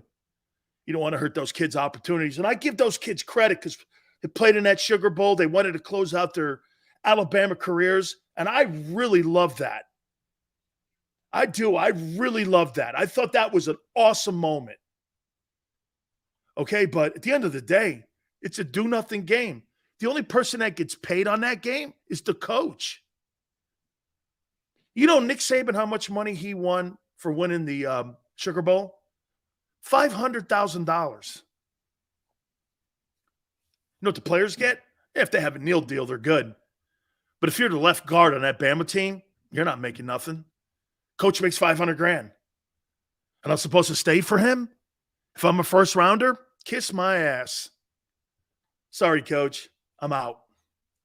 That's why all the Miami guys, hey, you know the big thing at Miami used to be? If you played a full 4 years at Miami, you must not have been very good. That was back in my time. Nobody played 4 years. And dude, you didn't play 4 years. You didn't play 4 years. Unless you had some injury, they redshirted you, you weren't good early. That happens. But if you weren't good, you played 4 years. Yeah. That's why you see a lot of 4-year guys at Miami now coming out. You're like, well, they must. That's how I look at it. I go like this. Well, shit, he played 4 years at Miami. He must not have been very good.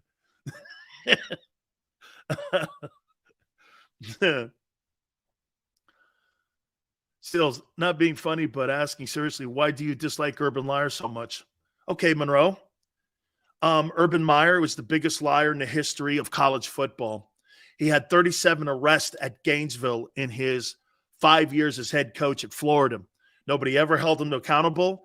He had players on his team like Aaron Hernandez, who everyone knows he was firing weapons off in Gainesville. and no one said anything about it. But all the arrests, do you imagine this? 37 arrests in 5 years. You added up on how many guys were arrested monthly to win those 2 national titles.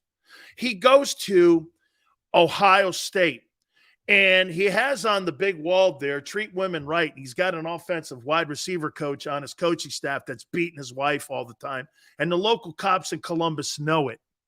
And the only reason that coach is on the staff is because he's related to Earl Bruce. This guy never told the truth. He constantly painted a portrait for all of you to see that was not true. It was like Tiger Woods.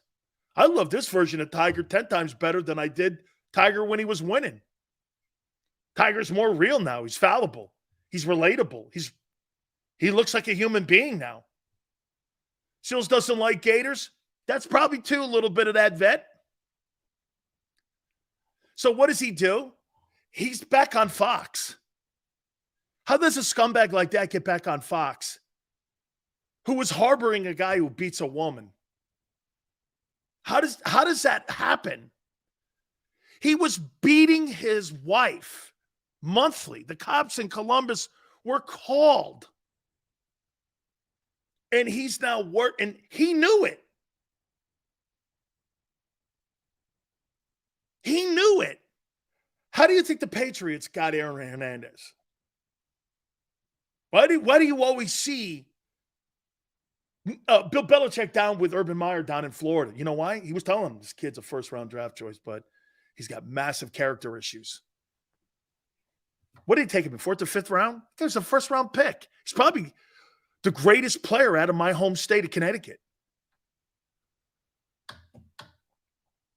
Urban Meyer. Oh, by the way, a year ago, I don't know. Yeah, maybe you were one of them. But I said Urban Meyer will not last a year at Jacksonville. I said that everyone thought I was crazy. And who would have thought Nick Sirianni turned out to be the better coach? And all of you in Philly were probably going, Nick who? And you're watching Jacksonville with Urban Meyer and all that big name shit. And you're all going like this. Look at Urban Meyer down in Jacksonville. Look what we got. We got Nick Sirianni, and they got Urban Meyer. Gee, why couldn't we have done that? Because you know why? Your owner is a really good understanding of who to hire and who not to hire. Look at the hires that he's had since he's owned the team. Every coach has made the playoffs. Since Andy Reid, every coach has a winning record. That guy knows what he's doing when it comes to hiring head coaches. He does. Jeffrey Lurie is a great owner. He is a great owner, man. Would Hernandez have been better than Gronk? No, but Aaron Hernandez was better than Travis Kelce. Okay? Urban Meyer had Trevor Lawrence and couldn't coach him. Then again, that's not a shocker. He couldn't coach Cam, and he couldn't coach Burrow. What would make me think he could coach Trevor Lawrence?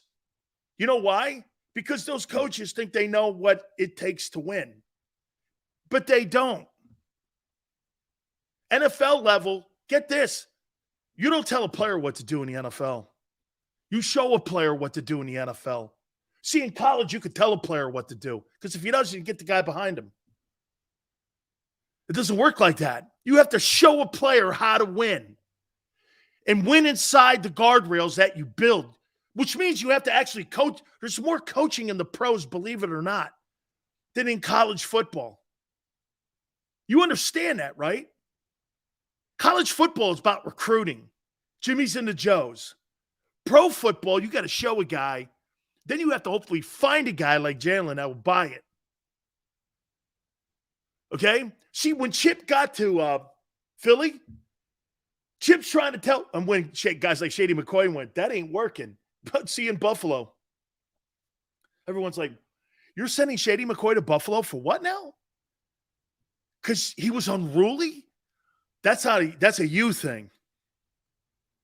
Coaches should never lose a player because a player's unruly. You need to coach that. That's Mike Tomlin dealing with AB. Okay? You got to coach that shit. Remember something. If the owner pays him, you got to coach him. You got to coach him.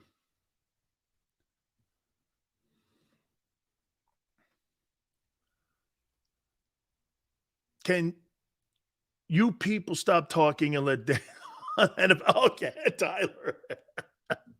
Here we go. Very good. On the Gassino card in the back, I loved him. Oh, thank you very much. Mark just sent me a really cool jersey. The Chip Kelly era was like the Twilight Zone. You want to hear something? He was still 26-21 and went to the playoffs and was 10-6 in his first year. Not bad. You want to hear something too? Even Rich Kotite had a winning record. Philadelphia coaches really haven't sucked. I don't think Ray Rose had a winning record though. But Ray was coach of the year and did get to the playoffs. Okay? Yeah, Chip being GM. Who would ever make a college football coach a GM? That's a mistake by the owner. Okay? Don't let it. I mean, so like Jeffrey Lurie must have thought when he hired Chip Kelly, he was hiring Jimmy Johnson. I mean, there's only one of them. I think Pete's done a nice job. But Pete was an NFL guy first. He had coached the Jets and Patriots first. Then he went to USC. Then he went back to Seattle in the NFL. Remember that. So you got to remember with Pete, there was a different road than what Jimmy Johnson took. Jimmy had never been an NFL coach, assistant, or head at any time when he got the Cowboy job. Pete had been a coach with the Jets and Patriots, then went to Southern Cal, learned how to deal with kids, and then went to Seattle and put a Hall of Fame resume together. Okay? So you got to...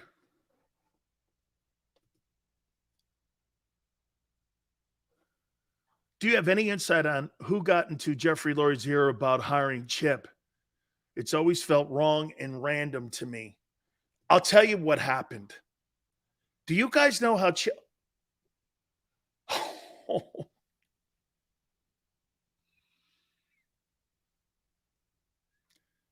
I bet you not one Philadelphia sports person has ever told the story on how Chip Kelly got to Philadelphia. Would you guys like to hear how he got to Philly? Tone just asked the question. It just seemed so random out of nowhere. All of a sudden, Chip Kelly lands in Philly. You guys want to know how he got there? Do you not know the story?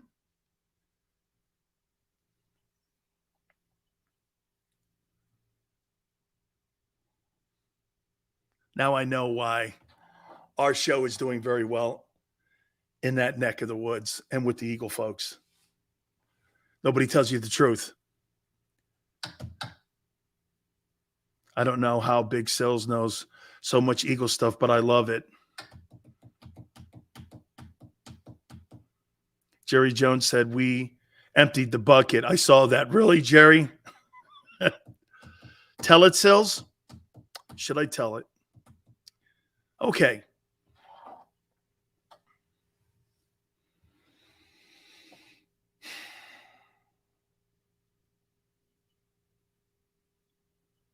This starts with Al Davis. Al Davis was my insider for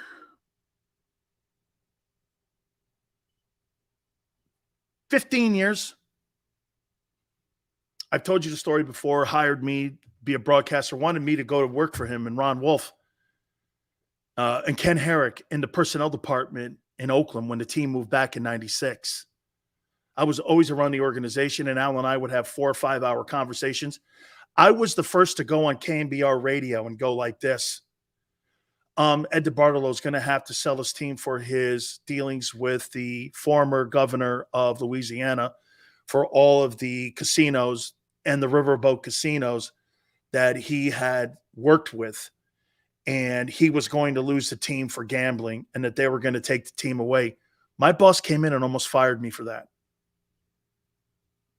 Okay? Almost fired me. I just want to set the context up here. Okay? Al called me in his office. He goes, hey, if they fire you, don't worry about it. I'll get your job back. And I go, Jesus, dude. Tony Salvador, people at Susquehanna are very upset with me because they're going for the broadcasting rights of the 49ers. And here I am going that Ed DeBartolo's going, you see where the Giant Stadium is right now?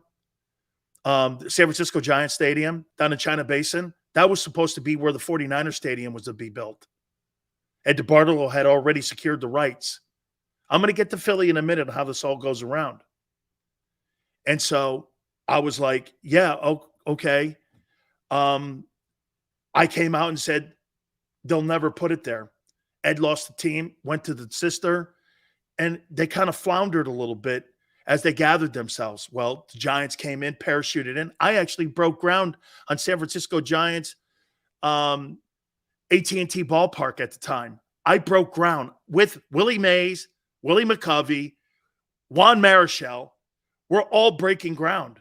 I worked at KMBR, and Peter McGowan and all those guys were my friends. Okay.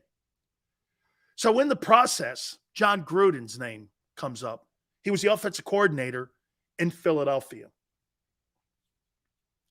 John Gruden was the OC in Philly. Who did he call? Who did Al call? Jeffrey Lurie. Hey, want to bring this 32-year-old? I think John was 32 or 36. Okay, 32 or 36 at the time. I'm sitting in the back room in the mezzanine section at the Raider complex watching John Gruden draw up. And I hear Al on the phone talking to Jeffrey Lurie about what kind of guy this guy is.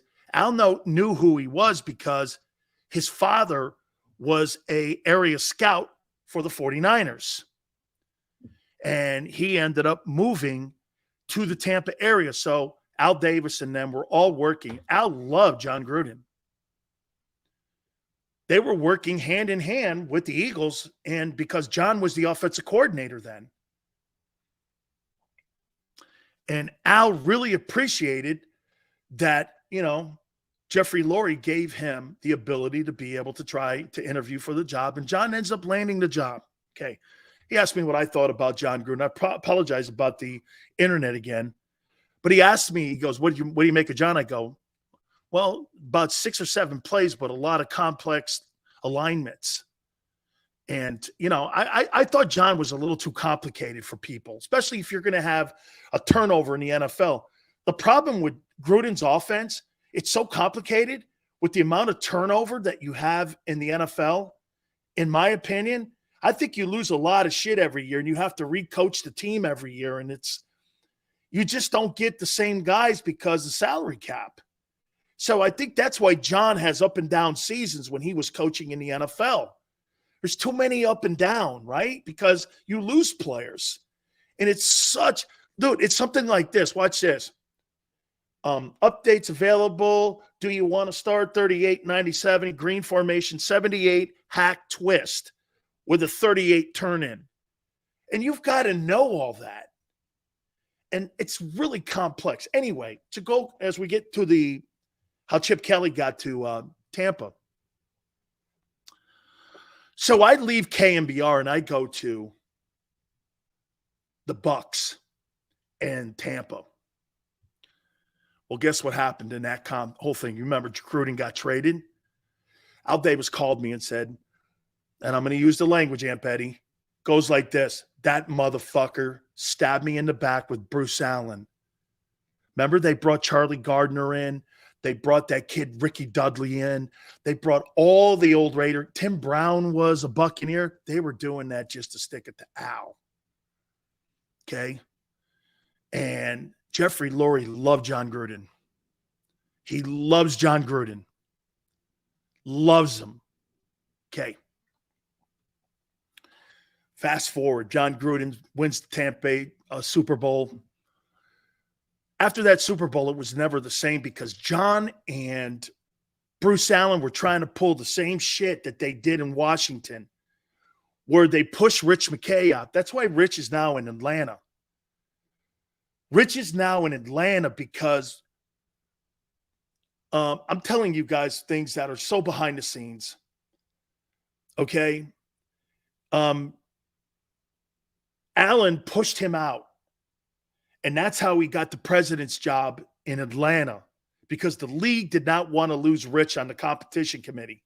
Rich has been the chairman of the competition committee for what, 25 years? He's been on that. Okay. Well, the Raider relationship ended when John Gruden got fired. I'll never forget this.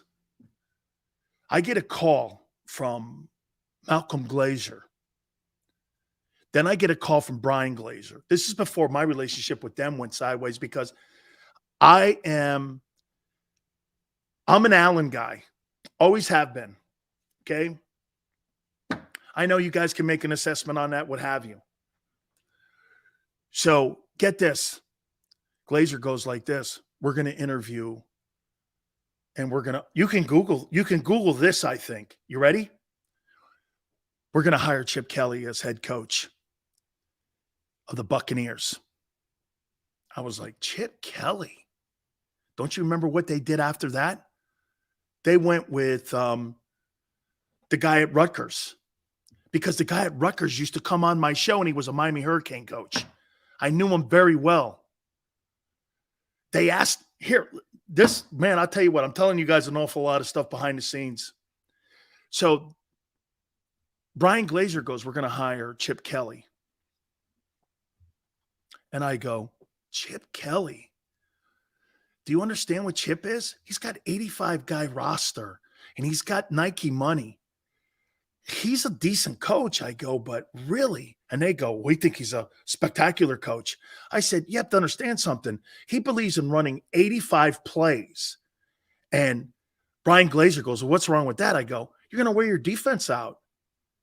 You don't have enough you don't have an 85-man roster. You got a 53-man roster you got to deal with. You're not going to have people by the end of the year because of this guy. Okay? And he goes, well, we really like the guy. So they interviewed. They'd offer him, Google it. They offered him 5 years at $25 million, $5 million per. Okay? They offered him $5 million per year. He had the contract in front of him. He was going to sign it, and everyone knew it. He backs out. He backs out. At the last second, Chip Kelly backs out of the Buck deal. He backed out for whatever reason. I don't know why he backed out. I think personally, okay, I think Phil Knight came in and gave him more money to stay at Oregon. Because he stays at Oregon another year.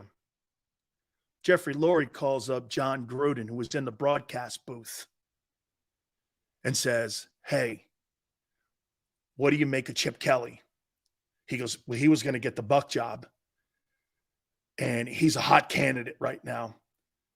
And he was up for 3 other NFL jobs.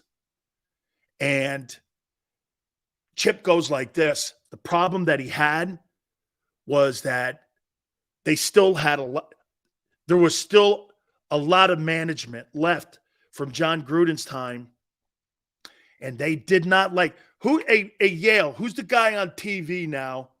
That's the general manager that was there. What was his name?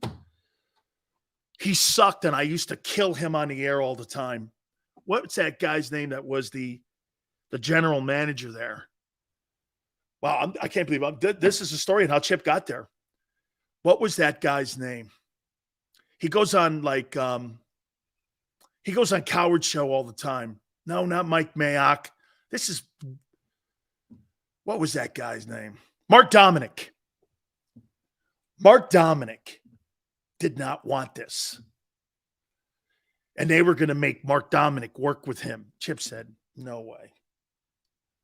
So Jeffrey Lurie goes to Chip Kelly and says, I'll tell you what, I know it wasn't going to work out in Tampa. I know they had the $5 million deal lined up for you.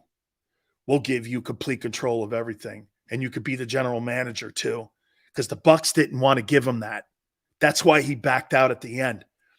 That was my conjecture, because they had Mark Dominic in the room. And Mark Dominic was the general manager who took over for Bruce Allen. And he sucked, but he kept an eye on the Glazer money. And do you guys remember what was going on at that time? The Glazers bought Manchester United. So they didn't want a general manager / head coach making free agent moves when they were in the process of buying Man U. Jeffrey Lurie calls up John Gruden and goes, what do you make of us looking at Chip Kelly? He goes, you're going to have to give him a GM job. You're going to have to give him the GM job. He'll never leave that place. He was looking for complete power of the organization. And the Bucs didn't want to give it to him. That's why he didn't take the Buck gig. He had a 5-year, $25 million deal on the table. He was the head coach of the Bucs. That's why they named Raheem Morris head coach. Then Raheem failed, and that's when they named Greg Schiano the head coach right after that, because Greg Schiano used to do hits on my show every week, and he was the Rutgers head coach. That's how I met James Gandolfini, because Gandolfini used to do commercial spots for Rutgers football. I was almost in an episode of The Sopranos. They didn't have it last year that I was supposed to get in there. Tony Saragusa got in there.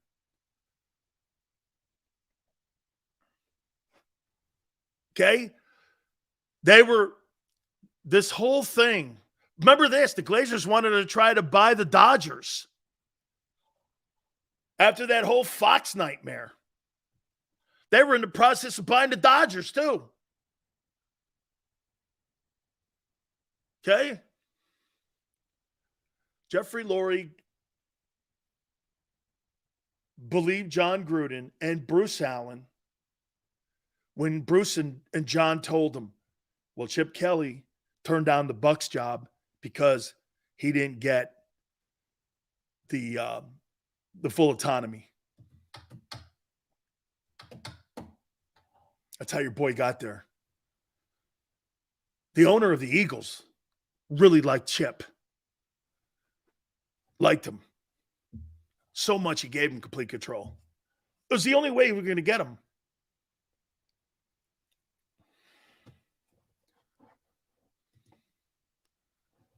There's your Chip Kelly story. I remember talking to people inside their organization going, this thing's never going to work, you know. Hey, it's 10-6. I'm like, this thing's not going to work. In 3 years, you won't have a defense. I used to tell Brian Glazer that. They got so mad at me. I go, this is not going to work. I go, and in 3 years, what happened to the Eagle defense? They were never healthy. Because this guy's trying to run 85 plays in the NFL. Okay. Yeah. It's never going to work. I was like, Chip Kelly? The big play machine. Dude, Chip Kelly has sucked. Well, he's been okay at UCLA. He's kind of, but think about it. USC's been down all these years, and UCLA never took the baton as the top team in Los Angeles. He never, ever grabbed all those Southern California guys. No, because you know why? Chip's not a good recruiter. Hey, how hard is it to recruit at Oregon? Free shoes and maybe a contract when you leave. I'm not going to Oregon for the coach up there. I don't even know who the coach is, but I'll go to Oregon. Nobody goes anywhere in the Pac-12 any longer. All the Los Angeles kids go to the SEC.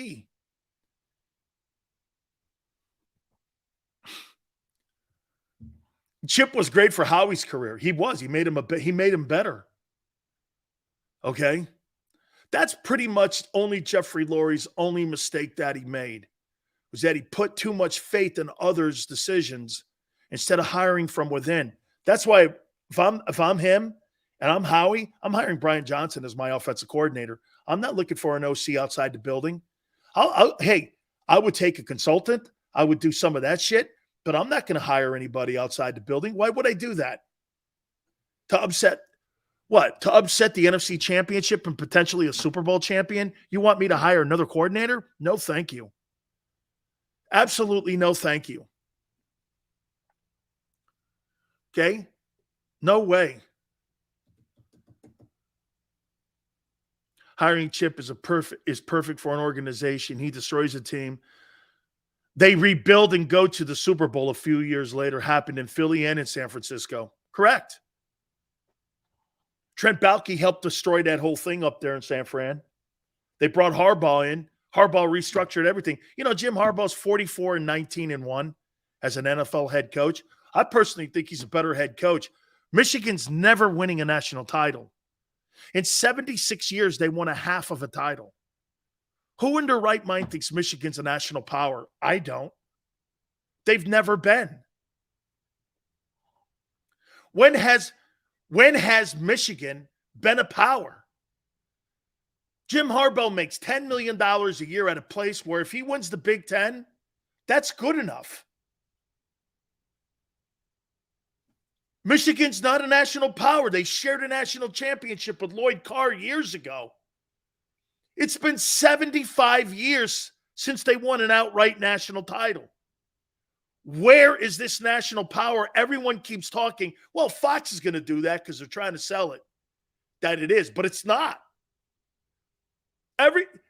The reason Chip Kelly left Notre Dame, he'll never win there because of the academic requirements.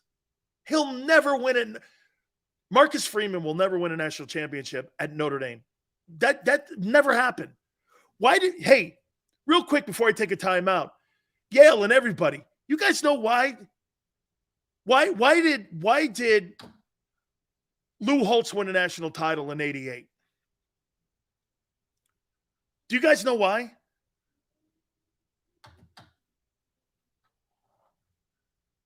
Prop 38. Ricky Waters, Jerome Bettis.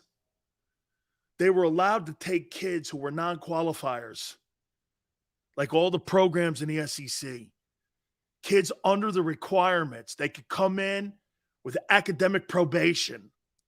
Holtz filled the roster with kids who were academically not qualified at Notre Dame and won national title. He won that 88 national title with Prop 48 guys. And when Notre Dame went, we're not doing Prop 48 or whatever it was, 38 or 48, Notre Dame was never the same. And has never really sniffed one since. Every time they get in a semifinal game, they get destroyed.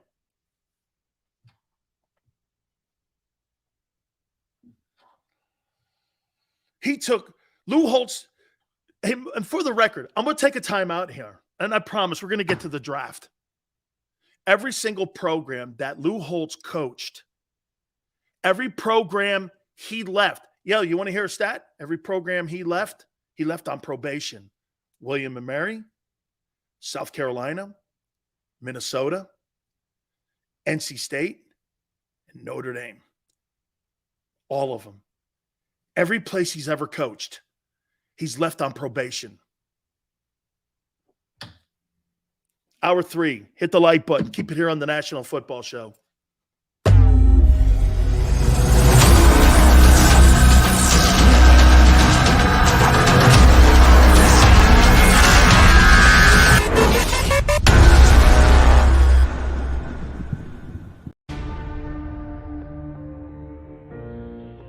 When it comes to the fight against insurance companies, large corporations, and the healthcare industry, injured victims are always the underdog. But that doesn't worry us. At Mess & Associates, we're an injury law firm from Philadelphia, and we come to fight. Our clients know that they've got representation with a chip on its shoulder, and it's the same chip that makes Philly the toughest city in the country. Call 215-568-3500 or visit us online at messalaw.com. Mess & Associates, the toughest injury firm in Philadelphia. Go for the beers, go for the cheers, go for the hit and the hits, go for the scene, go for the screens, go for the gallery, go for the win, go to Ocean. Jeff D'Ambrosio doesn't need a special event to appreciate his customers. Jeff shows his appreciation to them every day of the year. Jeff makes sure to stock more new inventory than anyone and guarantees prices and payments that nobody can beat. There are so many reasons that thousands of customers know Jeff is the easy, friendly place to do business. More for their trades. No judgment zone for credit issues. The best, most reliable service department in the country. That's why I like Jeff, and I know you will too. Jeff will satisfy you every day. Jeff D'Ambrosio, Destination Downingtown, Owner Appreciation Event. Weather forecasting is a team game. We rely on each other every day, updating the models and passing along new critical information. We have a team of 5 experienced meteorologists and a specialized weather producer, Paul. Say hi, Paul. Sometimes what I see in the model, Cecily could see something different. That's when we come together as a team to make our most accurate prediction. And all of this backed by more than 100 AccuWeather scientists. It's a team game. And we have the best team in town.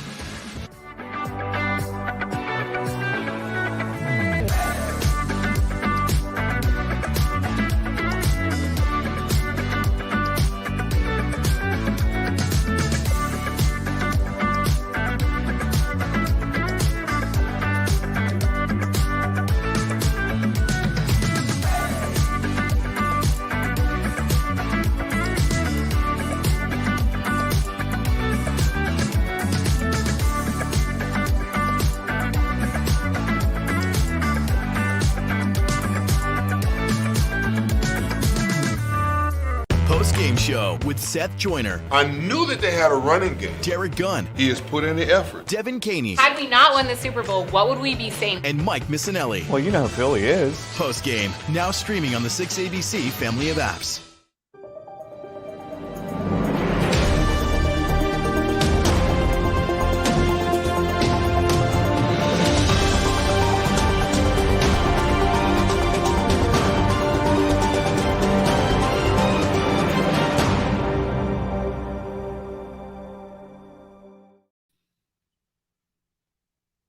Sills National Football Show, hour number 3. Appreciate you guys coming aboard. Thank you very much.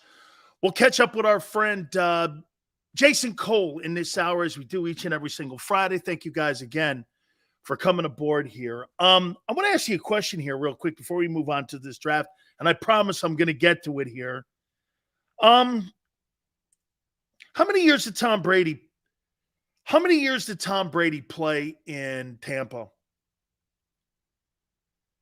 How many years did he play in Tampa? 3? Is it 3? Think he's done enough to go into the Tampa Bay Hall of Fame, Ring of Honor? Think he's done enough to go into the Ring of Honor? I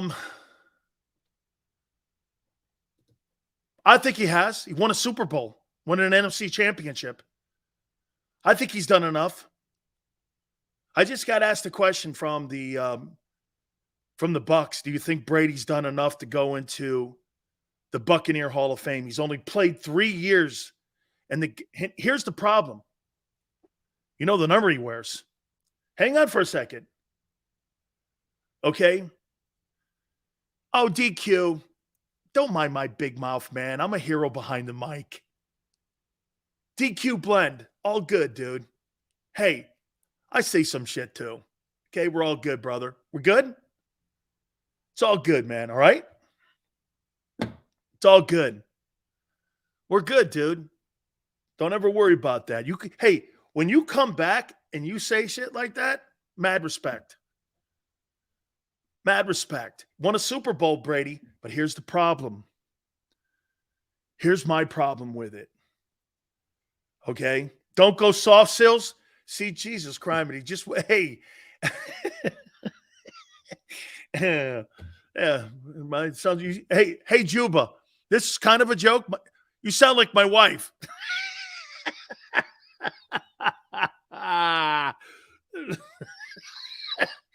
Oh, man. Yeah, you sound like my wife, right?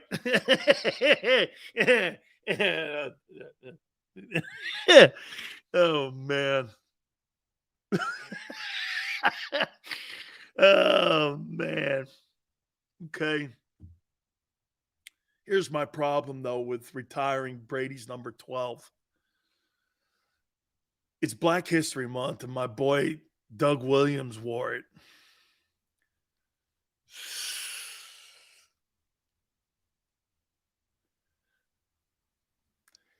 Doug Williams, man. Can you retire number 12 with Brady and not Doug Williams? Right? Let me see something. Let me double check on that. Right? Doug got to an NFC title game. He beat you guys in the I think he beat you guys in the divisional round. Then they lost to the Rams in that monsoon. Is Doug Williams in the Buccaneer Ring of Honor? According to Washington Commanders, Tampa Bay will announce Williams' induction into the Buccaneers Ring of Honor, according to Sports Talk Florida, where he will join the late Leroy Selman, John McKay, Jimmy Giles, Paul Gruber, Warren Sapp. Okay. He's going in.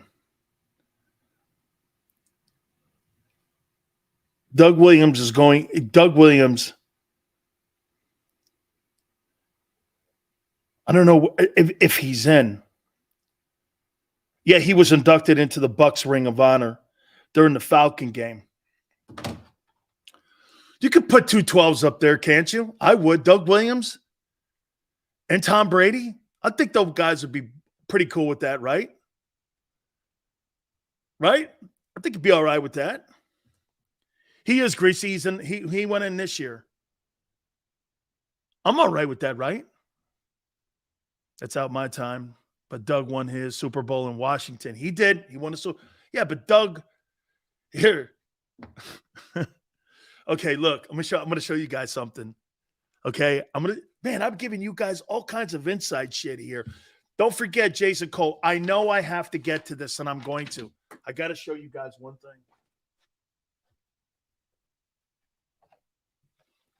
So, me and Doug Williams and Leroy Selman used to go to lunch every day. Leroy Selman's. Okay? We used to go to lunch every day. And Jimmy Giles. You guys probably don't. Hey, did Jimmy Giles play in Philly? Did Jimmy Giles play in Philly? Did Jimmy Giles play in Philly? I could have swore I remember Jimmy maybe a couple years up there with the Birds. I don't know. I thought he played in Philly. It was a shortstop? Okay.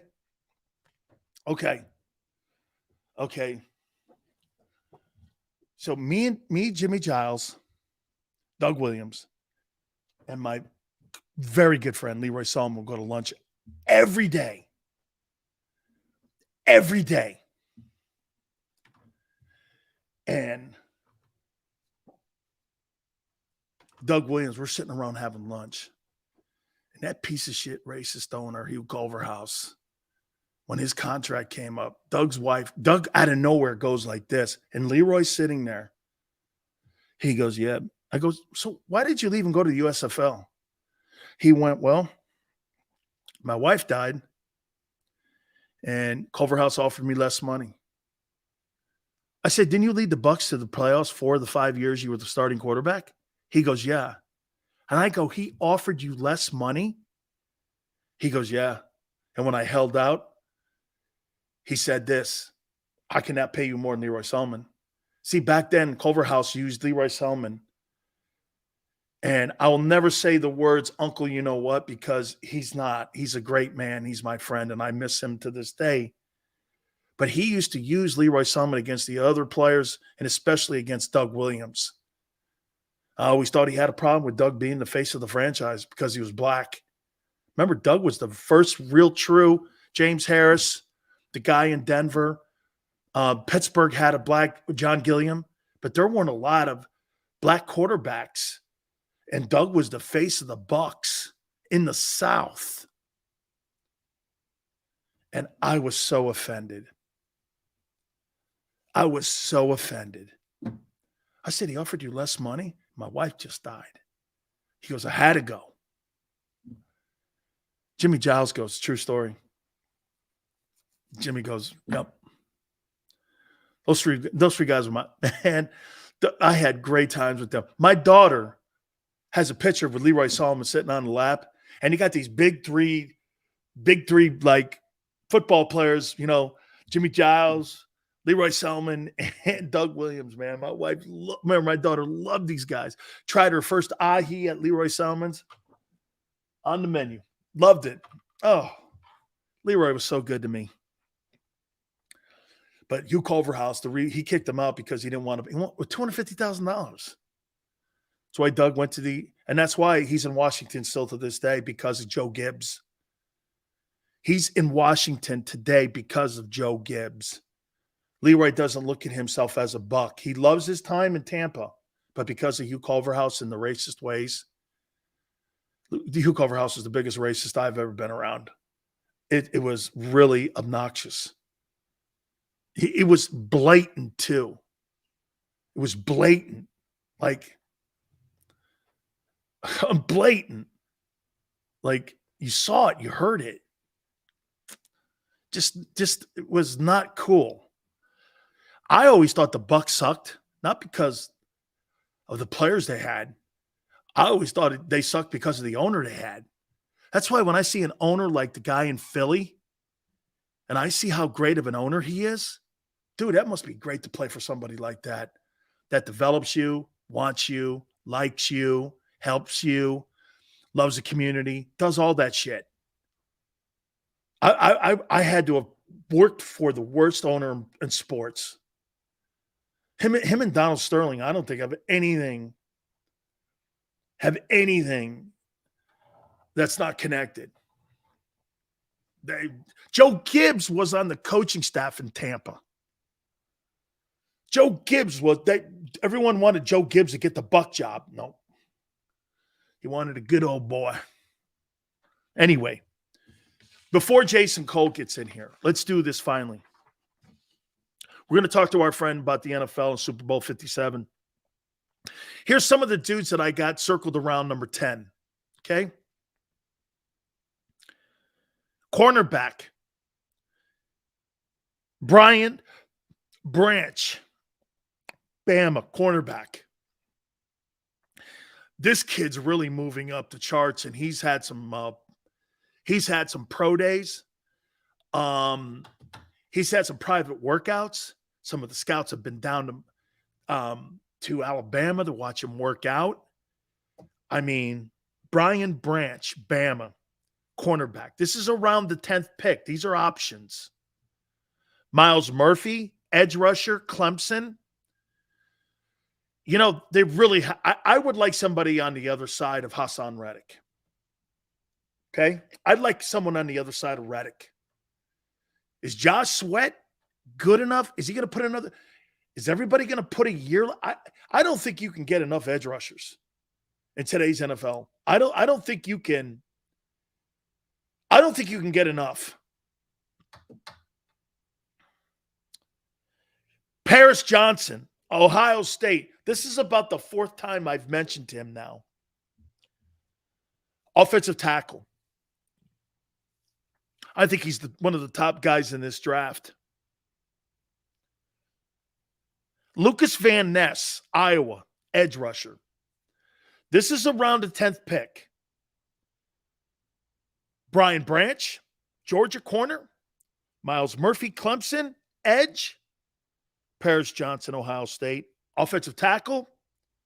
Lucas Van Ness, Iowa, edge rusher. Here's the other question I'll throw at you. Would you trade the pick? Would you move down? I don't think you move up. Would you move down to create more first rounders and more equity? Would you trade down? I wouldn't have a problem trading down. Okay? I think there's a lot of great edge rushers and corners in this draft. I think this is a pretty rich cornerback draft. Look at what Kansas City got. Remember you guys hated McDuffie? I told you guys that this kid McDuffie was going to be a starter in the NFL, and he's a starter in the Super Bowl. Remember I told you about the kid from Utah who started at Jacksonville? I'm telling you, take my word for it. That kid McDuffie, he's starting in the Super Bowl at corner. You guys were like, nah, he's too small, Washington. I was like, this kid's a good ball player, man. Kansas City got a home run there. Here's around the 32nd pick. Drew Sands, Arkansas, linebacker. A linebacker in the first round, 32, I think makes sense. Okay? But Howie's not a guy that wants to spend anything on linebackers. So I'm like this. And by the way, hey, Jameson, I told you that kid from Utah. Remember I picked that kid from Utah, Jordan Davis, and McDuffie because there were like 3. Everyone hated the picks. I'm like, and all 3 of those guys were starters in the NFL, or except for Jordan Davis, of course. Broderick Jones, Georgia, offensive tackle. This is around the 32 number. Eli Ricks, Bama, cornerback. Cam Smith, South Carolina, corner. As you could tell, I'm heavy in the corners here because I think you move off a sleigh. Need a dominating D tackle to give the Eagles help, like Sue type. Sydney, wait a minute, you drafted him last year. Jordan Davis better be that guy. And you got Hardgrave. Your defensive tackles, your starting DTs in 2023 at the start of the season better be Jordan Davis and Javon Hardgrave. If Jordan Davis is not starting, there's a problem at 13, my friends. Okay, there's a problem. Hardgrave is a really fine ball player. Okay? I like every one of these kids. I just don't think the linebacker at 32 is going to be something Howie's going to make a run at. We got to be honest. I love Jordan Davis, but if he was ready to start, he would be.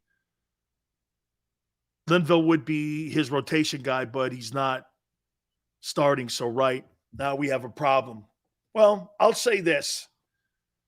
And I said this before and people got upset with me. I'm not going to call Jordan Davis a bust, but he's underperformed. Just like and people are like this. Well, Sills, you keep saying he's underperforming. I thought he underperformed at Georgia. How did he become the 13th pick in the player of the year? Hey, you can make 5 or 6 plays that stand out. Jerome Brown used to do that. I outplayed Jerome Brown his senior year.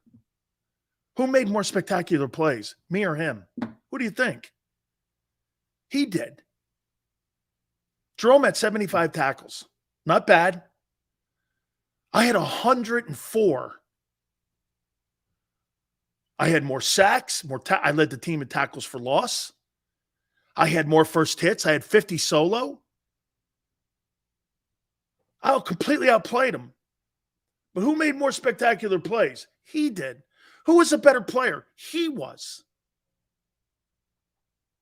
That can happen.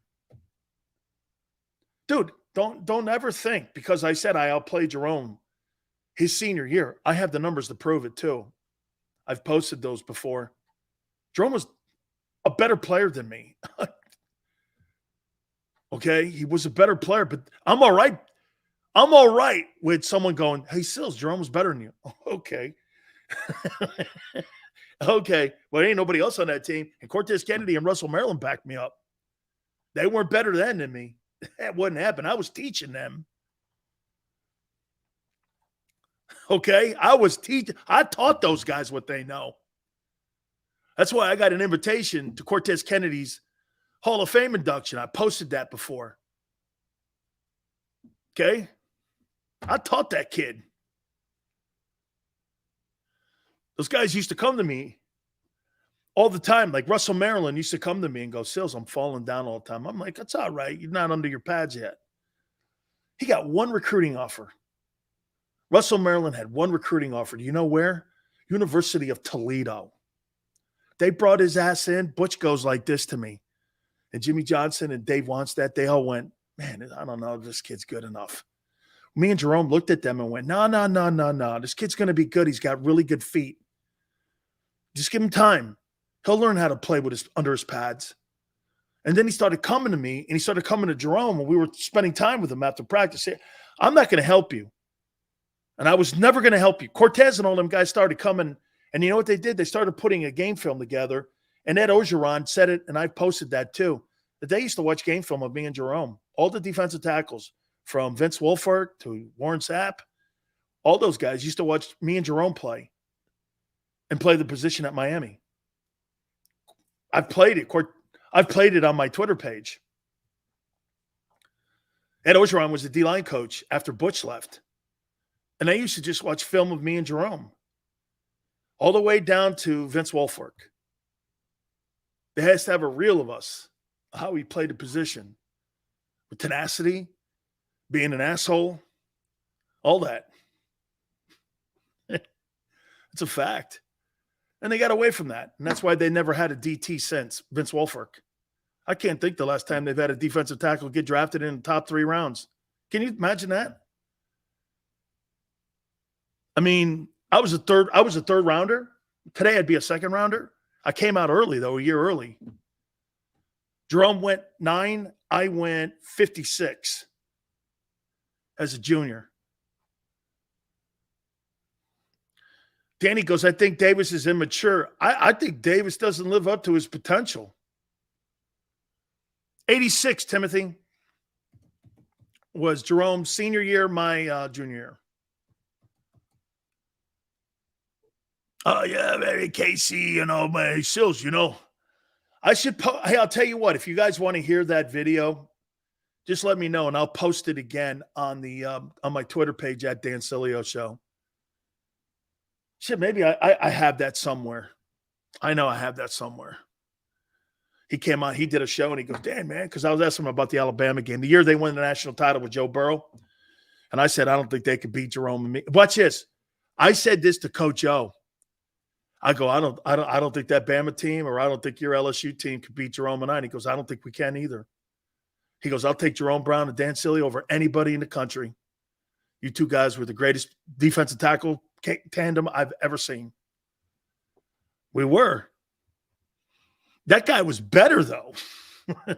Dude, that guy, Jerome Brown, was a freak show, man. You were so lucky that he loved Philly. I'm so happy. Dude, when I went back for my first Army-Navy game, and I looked up and I saw Jerome's 99 sitting there, and I went, holy shit, they retired his number. That's right. And one of the cops in Philly goes, there's your boy. And I go, I can't believe it. That's so great. I'm sitting there looking up at it. I took a picture and I sent it back to his dad. And I go, look at this. I'm sitting here looking at Jerome's number 99 up there. I was like, oh, every time I go to the link, I see that. It's great. Oh, it was great. Okay. Danny, dude. He didn't die, we would have won a Super Bowl. I don't think, I still hold to this day. If Jerome Brown doesn't die, I don't know if Reggie leaves. I don't know if he leaves Philly.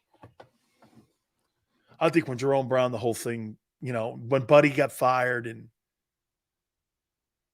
Brayman was and I love Norman Brayman.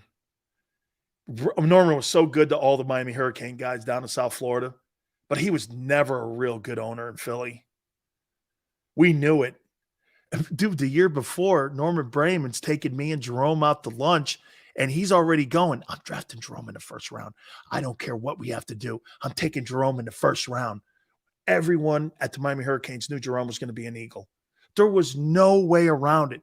I posted a picture of me and Buddy Ryan and Jerome in 86. He used to come down and take me and Jerome to lunch. The one guy goes like this to me. He goes, Sills, I'm sorry for not calling you, or for calling you an outsider. I'm like, how could I be an outsider when I went to lunch with Buddy Ryan 3 times a year?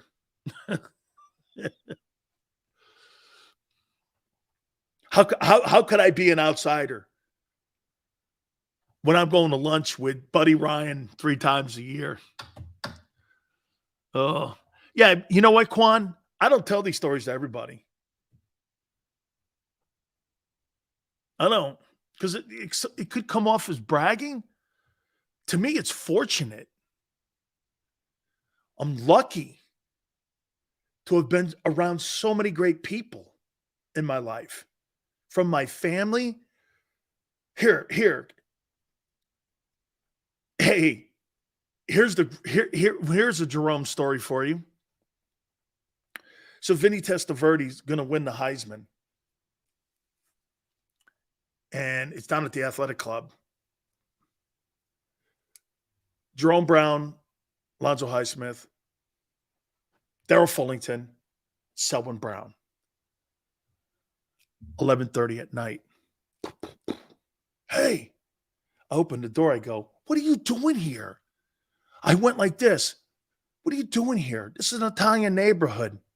4 black guys here? And they go like this. He starts laughing, comes in.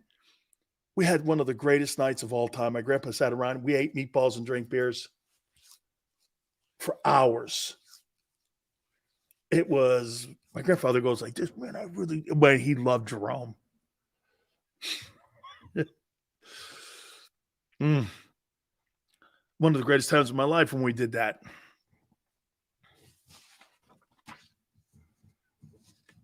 My grandfather and him drinking, what was it? You guys remember that Ballantine beer? There's a thing called Ballantine. Is it true you used to bench 450? Jameson, you mean 550. With that being said, let's bring in my Hall of Fame voter, Jason Cole. Just now here, and Jason, here we are, Super Bowl 57. Right teams in the game? Yeah, right teams are in the game. I mean, look, Philly was the most consistent team in the league from start to finish. Kansas City, surprisingly, I didn't think they were going to be this consistent, and they were. So, yeah, I think the right teams. Now, yeah, Buffalo was really good at one point during the season. Kind of peaked early, I thought. Cincinnati peaked late, but didn't have quite enough, especially when their offensive line had some injuries. So, yeah, I'm good with these two teams. San Francisco I really liked, but, you can't go through 4 quarterbacks and expect to get to a Super Bowl. They just push the odds way too hard. Real quick on San Francisco, what do they do, Jace? I mean, Purdy's not going to be ready for 6 months. Trey Lance still yet is an experiment there. Then they're going to move off of Garoppolo. What do they do there? I mean, do they just go into camp with a battle between Trey Lance and when Purdy gets there? I mean, this is 7 years now that Kyle Shanahan has had issues at the quarterback position. I mean, he's had a couple years where Garoppolo made it through, but I mean, it hasn't had any stability there. Well, it's stability because of injury, not because not because he's picked the wrong guy every time. You could argue that Trey Lance wasn't good enough, but we haven't seen enough to really come to a full conclusion. But Purdy is a better player, so I think they go in hoping that Purdy heals and that the surgery does what it's supposed to do, and that it does only take 6 months, and that he will be fully ready. The doctors have told the 49ers, and this is what Kyle Shanahan said on Wednesday, is that they were told that he will be full strength, full go in 6 months, not just healed and ready to start going, but full strength, full go because of the way that they're doing this surgery. We'll see this brace thing that they're doing, whatever they call it for UCL injuries. I'm a little new to. But football players don't go quite through the same rehab with the UCL injury compared to pitchers in baseball. It's slightly different. There's still some some fine motor skill stuff you do with your hands, but not like trying to snap off a curveball or a slider. If the Eagles win the Super Bowl, will this be a result because of the quarterback, or will this be a result because Howie Roseman's built one of the best rosters that we've seen go into a Super Bowl? I think it's more the roster is just. I mean, they're loaded. You know, and that's not to say that Jalen Hurts isn't a really good player, but it's different than what you see when Kansas City plays. Kansas City revolves around the decision making of Patrick Mahomes. Philly can win other ways. Like against San Francisco, Jalen Hurts for the first 20 minutes, 25 minutes of that game wasn't very good. No, I didn't think he played well at all, actually. Yeah, I mean, and they contained him. Like they did a nice job with that sort of, I don't know what you call it, sugar rush. Like basically, an elaborate form of two-gap defense, right? Where they're holding their lanes, coming up the field, and forcing him to read and forcing him to go through progressions and not giving him easy places to go to run the ball and use his legs, right? So they did a really good, disciplined job on it. They blitzed him a couple of times and got close. Now the first blitz, they missed, and that cost them a first down. Yeah, but they were, like literally a quarter second from decking him on that blitz. So I thought it was a pretty good decision. He just beat it. And then the other time they got to him, and then he made, the throw to Devontae Smith is a good throw. It's not a complete pass, but it's a good throw. And so that was the one really good throw during that game that I saw Jalen make. Other than that, look, you're playing against a team that couldn't score, that made, Josh Johnson's fumble basically iced the game. It was a non-competitive game. Is Nick Sirianni overrated? I thought that he's done a really good job with Jalen Hurts, getting that guy disciplined and ready to run his offense. I mean, they're really good at running their offense. That's not to say that it can't be stopped, but I thought he's done a really good job coaching that team, and they play hard every week. You can't play to that level in the NFL every week without everybody being really good, including your coaching staff. He's pushed the right buttons, got those guys trained. Is he the greatest coach in the world? I don't know.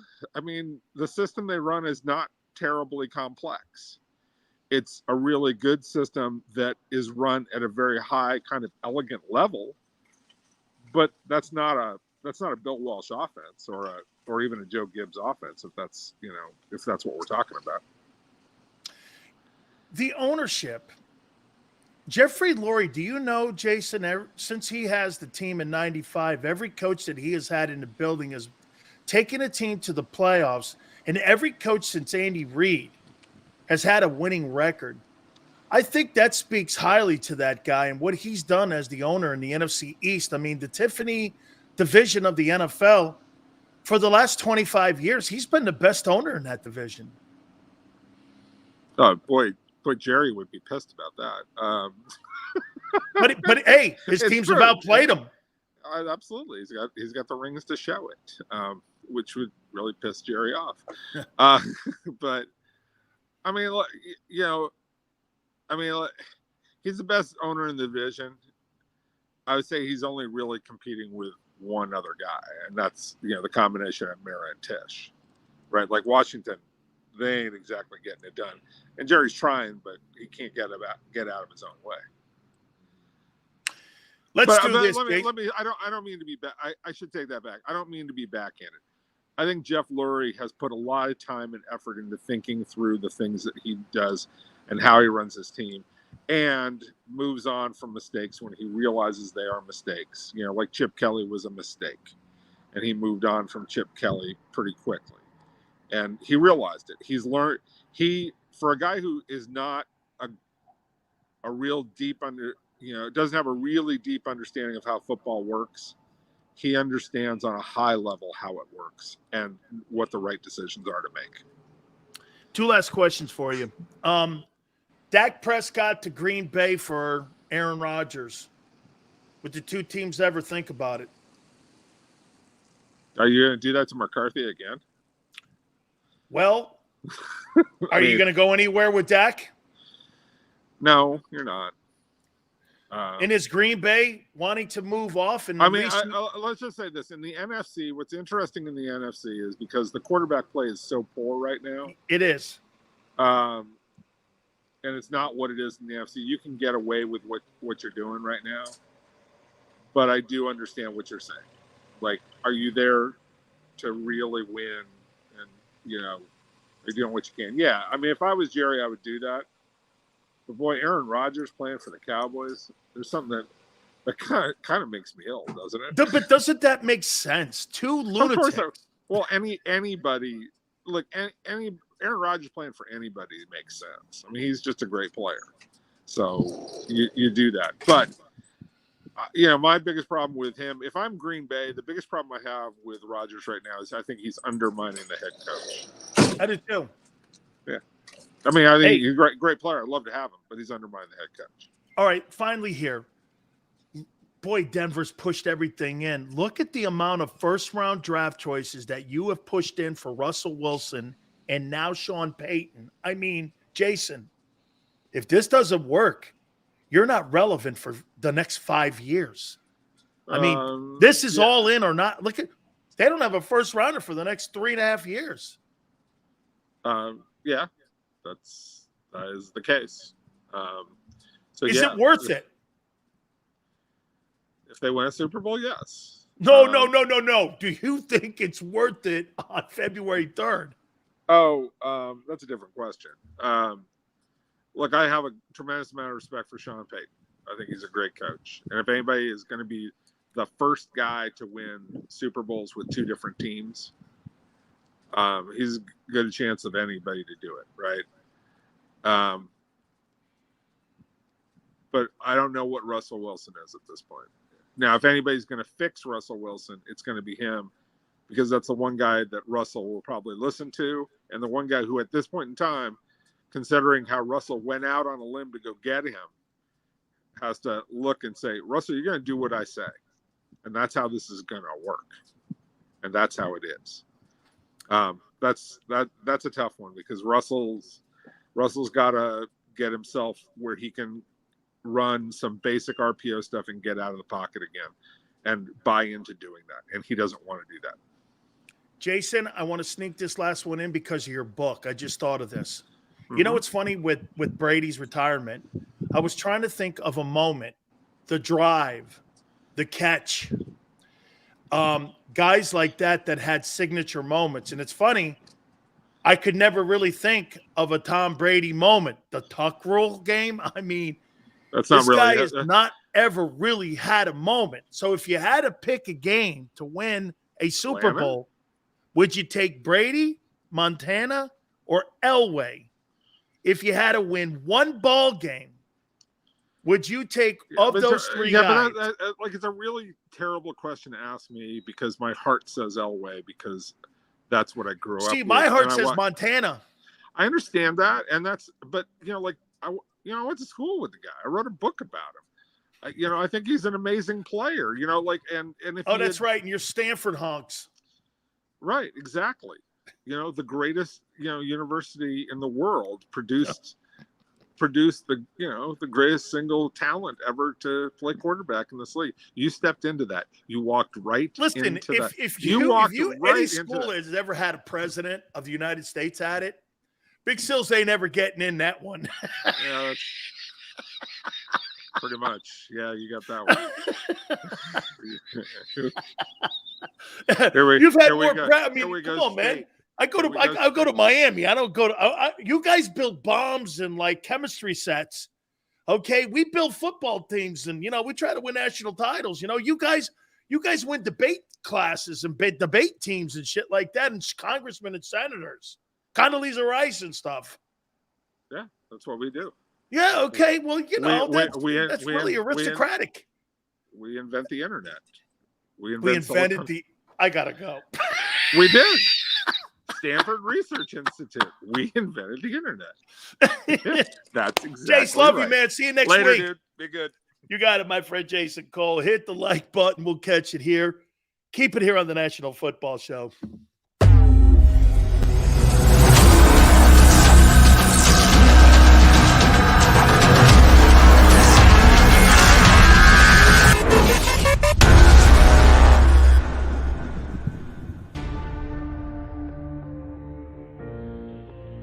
comes to the fight against insurance companies, large corporations, and the healthcare industry, injured victims are always the underdog.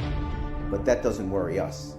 At Mess & Associates, we're an injury law firm from Philadelphia, and we come to fight. Our clients know that they've got representation with a chip on its shoulder, and it's the same chip that makes Philly the toughest city in the country. Call 215-568-3500 or visit us online at messalaw.com. Mess & Associates, the toughest injury firm in Philadelphia. Go for the beers, go for the cheers, go for the hit and the hits, go for the scene, go for the screens, go for the gallery, go for the win, go to Ocean. Jeff D'Ambrosio doesn't need a special event to appreciate his customers. Jeff shows his appreciation to them every day of the year. Jeff makes sure to stock more new inventory than anyone and guarantees prices and payments that nobody can beat. There are so many reasons that thousands of customers know Jeff is the easy, friendly place to do business. More for their trades. No judgment zone for credit issues. The best, most reliable service department in the country. That's why I like Jeff, and I know you will too. Jeff will satisfy you every day. Jeff D'Ambrosio, Destination Downingtown, Owner Appreciation Event. Weather forecasting is a team game. We rely on each other every day, updating the models and passing along new critical information. We have a team of 5 experienced meteorologists and a specialized weather producer, Paul. Say hi, Paul.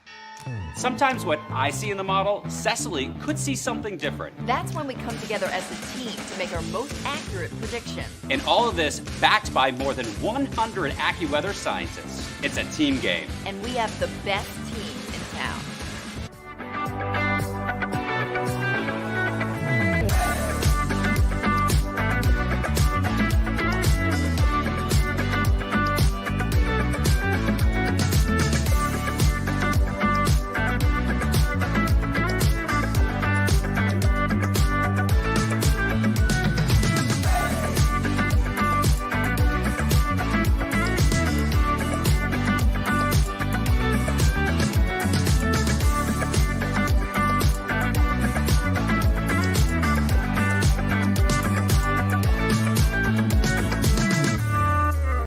Game show with Seth Joyner. I knew that they had a running game. Derek Gunn. He has put in the effort. Devin Caney. Had we not won the Super Bowl, what would we be saying? And Mike Missinelli. Well, you know who Philly is. Post game, now streaming on the 6ABC family of apps.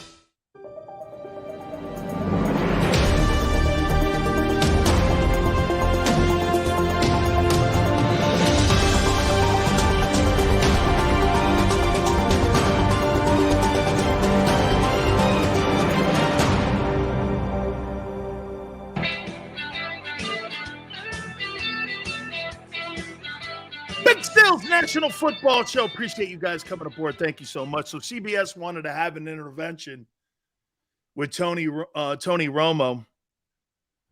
According to a media guy in New York, CBS is denying it.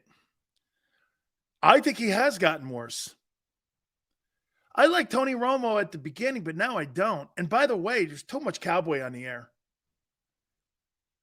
It's too much cowboy on the air. Aikman, Romo, Michael Irvin. So you have the NFL Network and you have Jason Garrett on the NBC broadcast. It's just too much cowboy. Okay?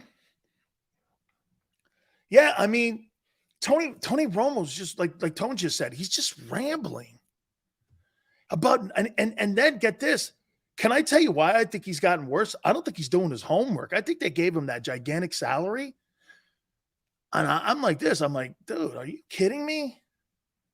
I'm like, man, what's he making? Like $20 million or something a year? And I'm like, that guy's not very good. He's not very good. There's just too much cowboy stuff, though. The networks are littered with it. I mean, look at Fox, right? You got Coach Johnson on the desk. You've got Coach Johnson on the desk. Daryl Johnson's in the 2-hole for the broadcast team. On CBS, you have Romo.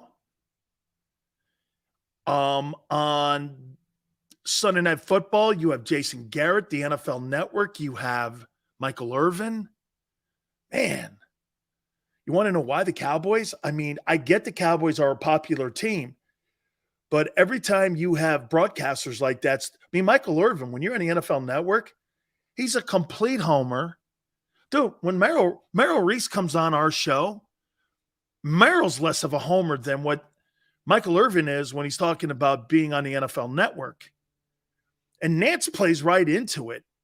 I think Nance has gotten worse too. Nance's best stuff, in my opinion, is basketball and golf. I think Jim Nance, that's his best stuff. To me, I think CBS needs a different play-by-play guy too, because I don't think he's very good. Okay? I just don't. I mean, he's great on College Hoop doing a national title game. And he's always been good, you know, when he worked with Billy Packer back in the day and when he does the Masters and he works on CBS Golf. But calling NFL games, no way, man. I just never, I mean, I never thought Nance was that hot at it. Let me think. What's the guy's name on Fox? The new guy who's taking over for Joe Buck. He's okay. That Fox crew, and listen, Greg Olson, he's a Miami Hurricane. I like him. I think he does a pretty solid job. I don't think it's great. Okay, but I think he does a solid job. I think he's exciting. I don't know, man. Maybe Greg Olson is okay. Tone says he likes him too. You know, he's probably okay. I'm probably being too picky. Okay. No comment, GQ. Let me think. Joe Buck. Buck and Aikman are the best. I think Buck and Aikman are the best. Joe Buck's a baseball guy, though. But, I mean, I think Joe Buck and Aikman are the best. The Thursday night crew sucks with Michaels and Herb Street. I hate it. I turn it down. I don't even watch it. But I got Buck and Aikman probably because they're the best. I don't really think there's very good broadcast crews. I really don't. There's no Summerall and Madden. You know what I'm saying? I mean, I don't see it. We'll see what Brady does. We'll see what Brady does because Brady's going to take over on the Fox side. I think Brady's going to need a different play-by-play guy. Besides the money, do you have insight why Buck and Aikman left Fox? That was the only reason. Well,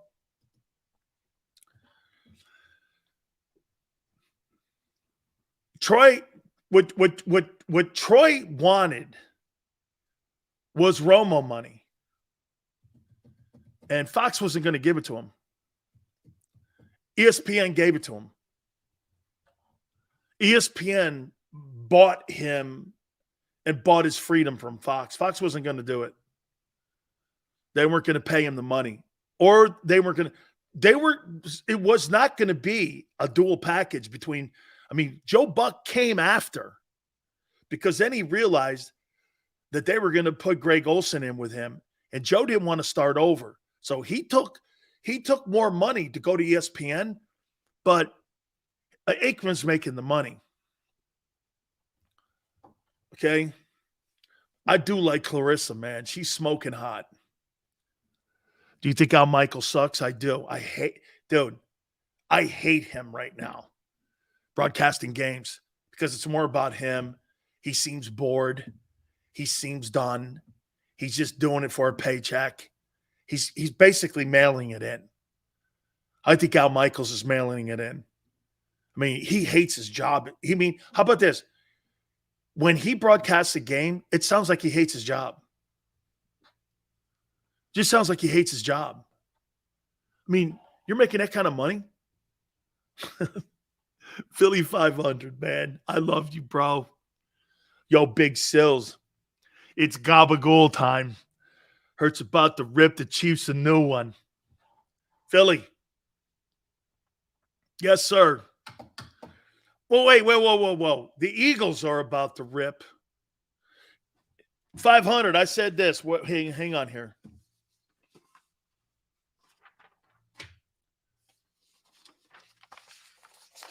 Here you go. Philly.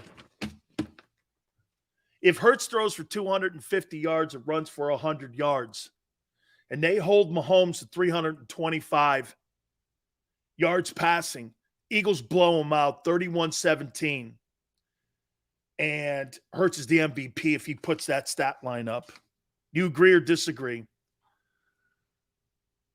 Seals, you going to go to the parade? I might have to make I might have to make an appearance. I might have to get out of the Dan cave for that. Summerall and Madden were the second best all time to the Monday Night Crew. Right, Philly?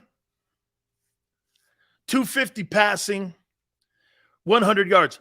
Philly, check this out. We did this earlier too. I wrote down the top 10 players in the Super Bowl. Okay? And I don't have Hurts on here. I got Goddard at 10. Bradbury at 9. I could, if you felt compelled to put Hurts there at 9 over Bradbury, I'm all right with that. I got CJ at 8. Hassan Reddick at 7. A.J. Brown at 6. Jason Kelce at 5. Chris Jones at 4. Lane Johnson at 3. Travis Kelce at 2. Can you believe this? 2 of the top 5 players in the Super Bowl have one mother.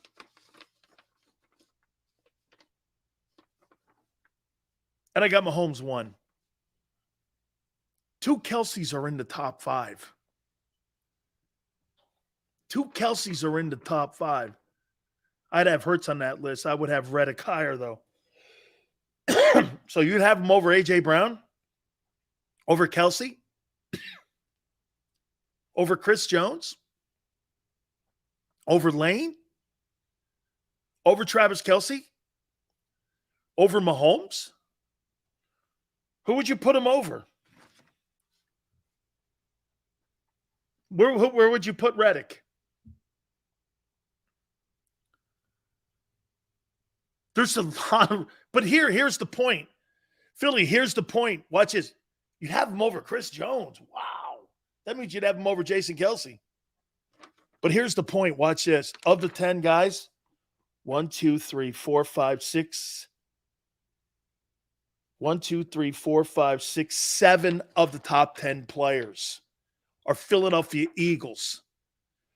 The Chiefs only have 3 dudes. Okay, they only have 3 dudes that you would put on a top 10 list. No opposing D lineman will top 5 versus the Eagle line. Well, Chris Jones is pretty good. What up, William? Appreciate you coming in there, man. Thank you so much. Dude, I don't see the advantage. The only reason, and I agree with Tone, dude, the only reason that I think that game is kind of close is because of the coach and because the quarterback can kind of keep it in there. Sills, Devontae Smith had 3 touchdowns, 215 yards in the championship game against Ohio State. Okay.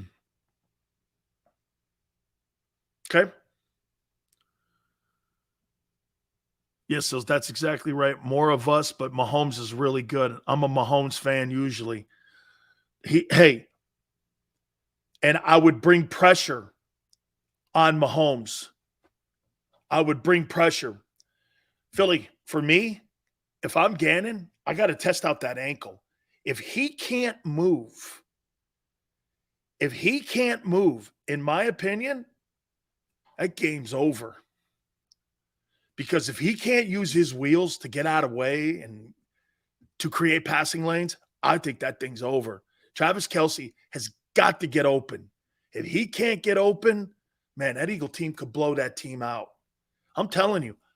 I'm not being a bandwagon guy here. I'm just saying, you show me. If you think that I'm wrong here, They have every single matchup that they need in this. Philly, thank you, brother, for coming aboard here at the last of the show. I appreciate it. God bless all of you guys. We had a fun week this week, man. I'll tell you that, man. Super Bowl week next week. How crazy is that? The Eagles are going for their second title in 5 years. I have this weird gut feeling Devontae Smith wins the Super Bowl MVP. I agree. Test the ankle early. Love my boy Philly, man. Dude, God bless you, man. Thank you so much for helping us all the time like you do, man. You have such a great show yourself. We're all in this together. Super Bowl week next week. Philly, God bless you, brother. God bless everybody. Tone, thank you so much. Xander, thank you very much. Big Joe. Till next week, Super Bowl 57 week. We'll catch you Monday going 3 to 6. And you keep it here on the flip side.